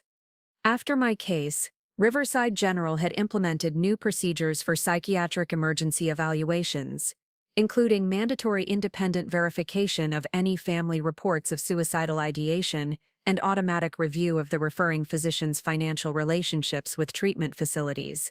Since implementing the new protocols, we've identified 12 cases where the initial commitment recommendation was based on fraudulent or misleading information. In each case, independent evaluation revealed that the patient was not actually at risk of self-harm. Dr. Foster's transformation from someone who had nearly enabled my destruction to someone working to prevent similar cases illustrated how systemic problems required systemic solutions. Individual bad actors like Dr. Morrison were symptoms of broader vulnerabilities in how psychiatric emergencies were handled. The afternoon's events were interrupted by the arrival of my grandmother Eleanor, who was being brought to the gallery opening in her wheelchair from Sunset Manor. Her Alzheimer's had progressed significantly, but she still had moments of clarity, and her presence at the gallery opening felt symbolically important. As I knelt beside her wheelchair, Eleanor grabbed my hand with surprising strength and looked directly into my eyes with complete recognition. "Rebecca, did you stop them? Did you stop the people who wanted to take you away?" "Yes, Grandma. I stopped them. They can't hurt us anymore." Eleanor smiled with satisfaction and patted my hand. "Good girl. I knew you were strong enough. Your parents would be proud." It was one of her clearest moments in months, and the timing felt like a gift. Everything I had fought for, the inheritance, the business, my freedom, was ultimately about honoring the trust she had placed in me and the love she had shown me since childhood. As evening approached and the gallery opening drew to a close, I found myself reflecting on how completely my life had changed. The naive trust I had once placed in institutions and professionals had been replaced by a hard-earned understanding of how systems could be corrupted and how vigilance was the price of protecting both individual rights and collective justice. But I had also discovered reserves of strength I didn't know I possessed, and had built a network of allies committed to preventing others from experiencing what I had endured. The inheritance that Marcus had coveted had become the foundation for something larger than personal wealth, a defense system for vulnerable people facing similar threats. Amanda Foster, the private investigator who had helped uncover the conspiracy, approached me with her final report on the broader investigation. "Rebecca, we've completed the financial analysis of Dr. Morrison's referral patterns over the past 5 years. She referred 41 patients to Serenity Ridge, with an average stay of 18 months and total generated revenue of $112.7 million. Her 5% ownership stake and performance bonuses netted her approximately $890,000 in profits from those commitments. The numbers were staggering, but they also revealed how profitable psychiatric fraud could be when conducted systematically. Dr. Morrison hadn't just been corrupt, she had been running a sophisticated financial operation disguised as medical care. What's most disturbing is that 32 of those 41 patients had significant assets or insurance coverage that made extended commitments financially beneficial. The correlation between patient wealth and length of stay is statistically impossible unless length of stay was being determined by financial rather than medical factors. As the last visitors left the gallery, I stood alone among the antiques and artifacts that represented 3 generations of my family's history. Each piece told a story of survival, perseverance, and the importance of preserving truth against those who would distort it for their own gain.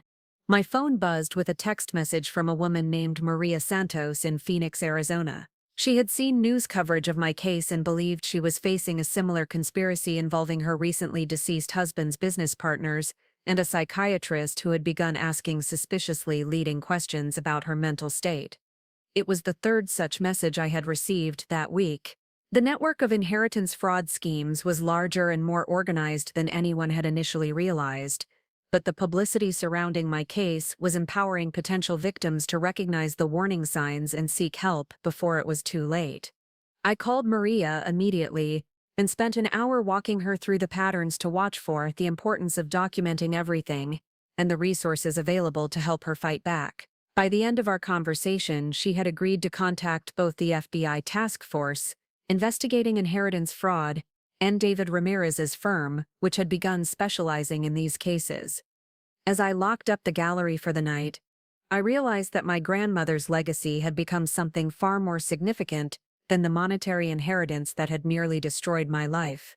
The Victorian mansion that Marcus had planned to sell to developers was now a beacon for people fighting similar battles, and the antique business that Jennifer had wanted to liquidate was funding legal defense for vulnerable individuals across the country. The conspiracy that had nearly destroyed me had ultimately led to the creation of something more powerful than any of us could have imagined. A systematic defense against a type of crime that thrived in shadows and silence. Every person we helped, every case we prevented, every corrupt professional we exposed was a victory not just for individual justice, but for the integrity of the systems designed to protect society's most vulnerable members. 6 months earlier, I had been an isolated target facing an impossible situation with nothing but my wits and a phone full of recordings. Now I was part of a growing movement of survivors, advocates, and professionals working to ensure that the weapons used against me could never be used so effectively against anyone else. The inheritance I had fought so hard to protect had become the foundation for something my grandmother would have been proud of. A legacy of protection, education, and justice that would outlast any individual case or conspiracy. 3 weeks after the gallery opening, I received a call that would reshape my understanding of how deep these conspiracies could reach. Detective Maria Santos from the Phoenix Police Department had been investigating a case that bore striking similarities to mine, but with a technological twist that made it even more insidious. Ms. Chen, we have a situation here that involves deep fake audio technology. The conspirators created fake recordings of the victim expressing suicidal thoughts and used them as evidence for psychiatric commitment. We need your expertise to help us understand how to combat this evolution of inheritance fraud. The Phoenix case involved a 72-year-old widower named Robert Martinez, who had inherited his late wife's successful restaurant chain. His adult children had collaborated with a tech-savvy psychiatrist to create artificial audio recordings that perfectly mimicked Robert's voice expressing detailed suicide plans. The recordings were so sophisticated that even audio forensics experts initially believed they were genuine. This technological escalation represented a terrifying new frontier in psychiatric fraud. If conspirators could manufacture convincing evidence of mental illness using artificial intelligence, the burden of proof for victims would become nearly impossible to meet. I flew to Phoenix the next week to consult on the Martinez case and discovered a conspiracy that made my own experience look almost quaint by comparison. The adult children had hired a team of professionals, including a computer programmer, a voice synthesis specialist, and 2 corrupt psychiatrists who operated what amounted to a psychiatric fraud factory. The sophistication is unprecedented, explained FBI Special Agent Linda Kim, who had been assigned to coordinate the multi-state inheritance fraud investigation. They've processed at least 23 cases over the past 2 years, generating millions in stolen assets. The victims all share similar profiles: recently inherited wealth, minimal family support, and limited technological literacy that makes them vulnerable to digital manipulation. Working with the Phoenix team, I helped develop new protocols for detecting artificial evidence in psychiatric cases. The key was understanding that while technology could fake individual conversations, it couldn't fabricate the consistent patterns of behavior and relationship dynamics that genuine mental health issues would create over time. The fraudsters focus on creating dramatic smoking gun evidence, I explained to a room full of FBI agents and medical professionals. But real mental health crises involve gradual changes, witnessed by multiple people over extended periods. When someone's entire psychiatric history consists of a few isolated incidents of extreme behavior, that's a red flag. The Martinez case also revealed how inheritance fraud networks had begun recruiting victims through seemingly innocent means. The Phoenix conspirators had identified potential targets through obituaries, social media monitoring, and even infiltrating grief support groups to find recently widowed individuals with significant assets. Back in Riverside, these revelations prompted us to expand our educational programs beyond healthcare facilities, to include financial institutions, elder law attorneys, and even funeral homes, places where inheritances were commonly discussed and where potential conspirators might gather intelligence about targets. The expansion of our work led to an unexpected partnership with technology companies developing AI detection software. Silicon Valley firms had become interested in inheritance fraud as a test case for identifying malicious uses of artificial intelligence, and several had volunteered to help develop tools for detecting synthetic audio and video evidence. Dr. Sarah Hoffman, who had conducted my independent psychiatric evaluation, approached me 6 months after the Phoenix case with a proposal that would formalize our efforts into something resembling a proper organization. Rebecca, we've helped prevent 47 fraudulent commitments in the past year, but we're still operating as an informal network.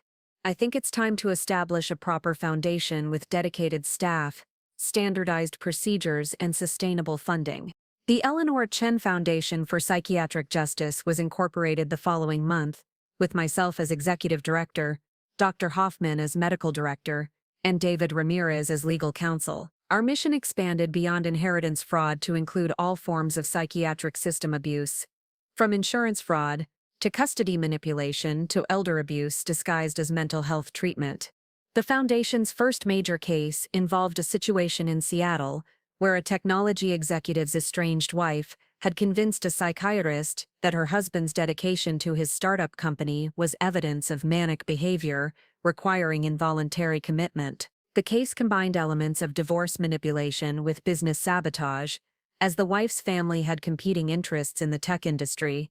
Working with local authorities, we uncovered a pattern where the consulting psychiatrist had been providing similar services to at least 12 divorce cases, helping spouses gain advantage in custody and asset disputes by having their partners declared mentally incompetent. The psychiatrist's fee structure was directly tied to the financial outcomes of the divorce proceedings, creating a clear incentive for fabricated diagnoses.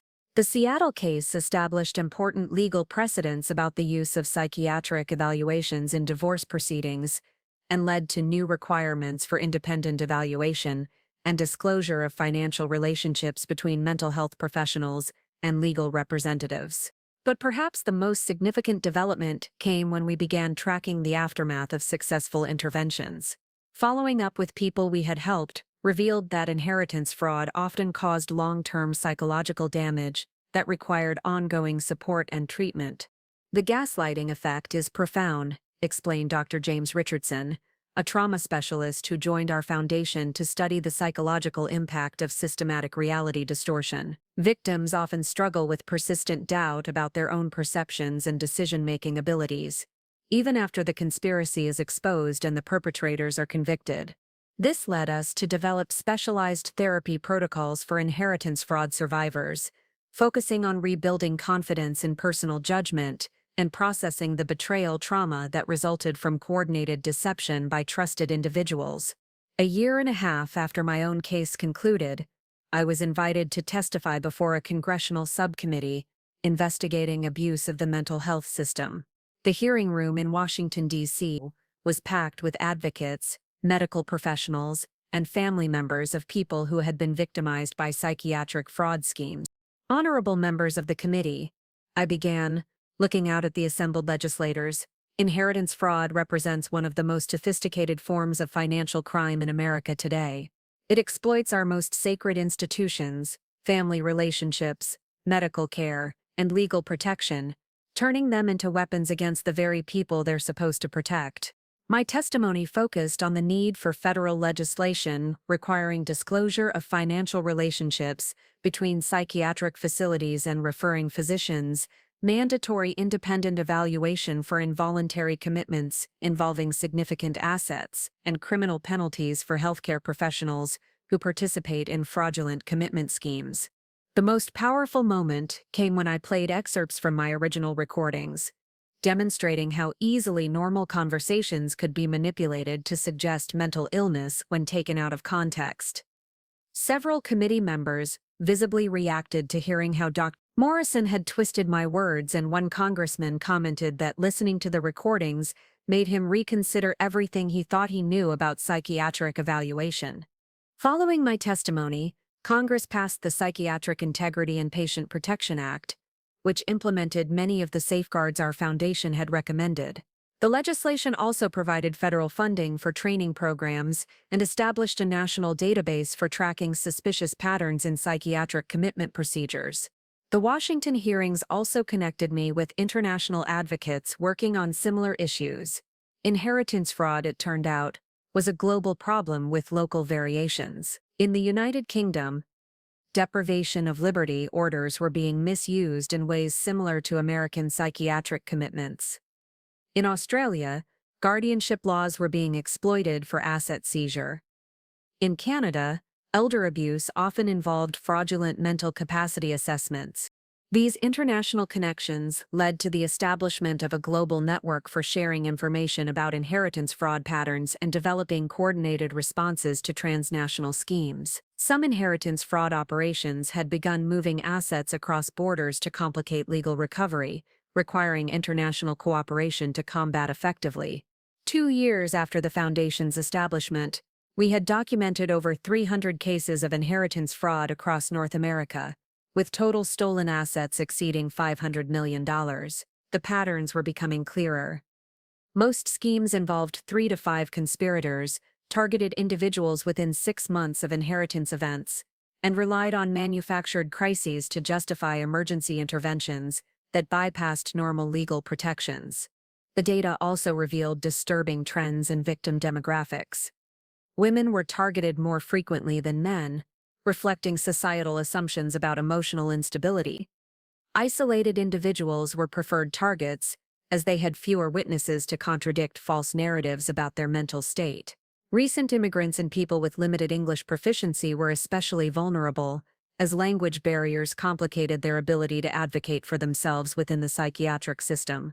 These findings led us to develop targeted prevention programs for high-risk populations, including financial literacy workshops that included information about inheritance fraud, legal clinics specifically focused on asset protection, and multilingual resources for understanding psychiatric rights and protections. The most rewarding aspect of our expanded work was witnessing the transformation of former victims into advocates and protectors for others. Maria Santos from Phoenix, whose case had introduced us to deepfake technology, became one of our most effective speakers, traveling the country to educate professionals about technological manipulation in psychiatric cases. Robert Martinez, the restaurant owner whose children had used artificial intelligence against him, established a scholarship fund for computer science students interested in developing AI detection technologies. His betrayal by his own children had devastated him emotionally, but channeling that pain into protection for others had become a source of healing and purpose. Jennifer Walsh, my former business partner, had moved beyond simply feeling guilty about her participation in the conspiracy against me.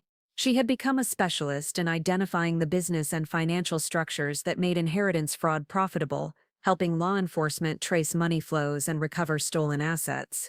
Even Dr. Michael Foster, the emergency psychiatrist who had initially evaluated me, had transformed his practice to become a model for ethical psychiatric emergency response. His hospital had become a training center for other facilities, and his research on detecting fraudulent psychiatric commitments had been published in major medical journals. As I sat in my office at the Foundation on a quiet Tuesday afternoon, reviewing case files from our latest interventions, I reflected on how completely my life had changed. The frightened woman who had been dragged from a coffee shop in handcuffs had become someone who helped others navigate similar crises from a position of knowledge and strength. The inheritance I had fought so desperately to protect had grown into something far more valuable than money, a network of protection, education, and justice that was actively preventing others from experiencing the terror and violation I had endured. Every successful intervention, every corrupt professional exposed, every policy changed, represented not just individual victories, but steps toward a society where vulnerability couldn't be so easily exploited. My phone rang, interrupting my reflections. The caller ID showed a number from Portland, Oregon, and I answered to hear the voice of a woman whose elderly father had recently inherited valuable farmland and was suddenly facing concerns about his mental capacity from relatives who had shown no previous interest in his welfare. As I listened to her story and began explaining the warning signs and protective steps she should take, I realized that my grandmother Eleanor would have been proud of what her legacy had become. The antiques and artifacts she had collected were still preserved in the gallery, but her true inheritance had grown far beyond material possessions into something that actively protected vulnerable people from those who would exploit their trust. The battle for my inheritance was indeed over, but the larger fight for justice had become a calling that would continue for as long as people were willing to abuse systems designed to protect the vulnerable. And with each person we helped, each policy we changed, and each corrupt actor we exposed, that fight was slowly but surely being won. Looking for more? We've got two amazing stories ready for you right on screen. If this one touched you, these are absolutely worth your time. Click to watch them now. And hey, subscribe and hit that bell to never miss our latest uploads.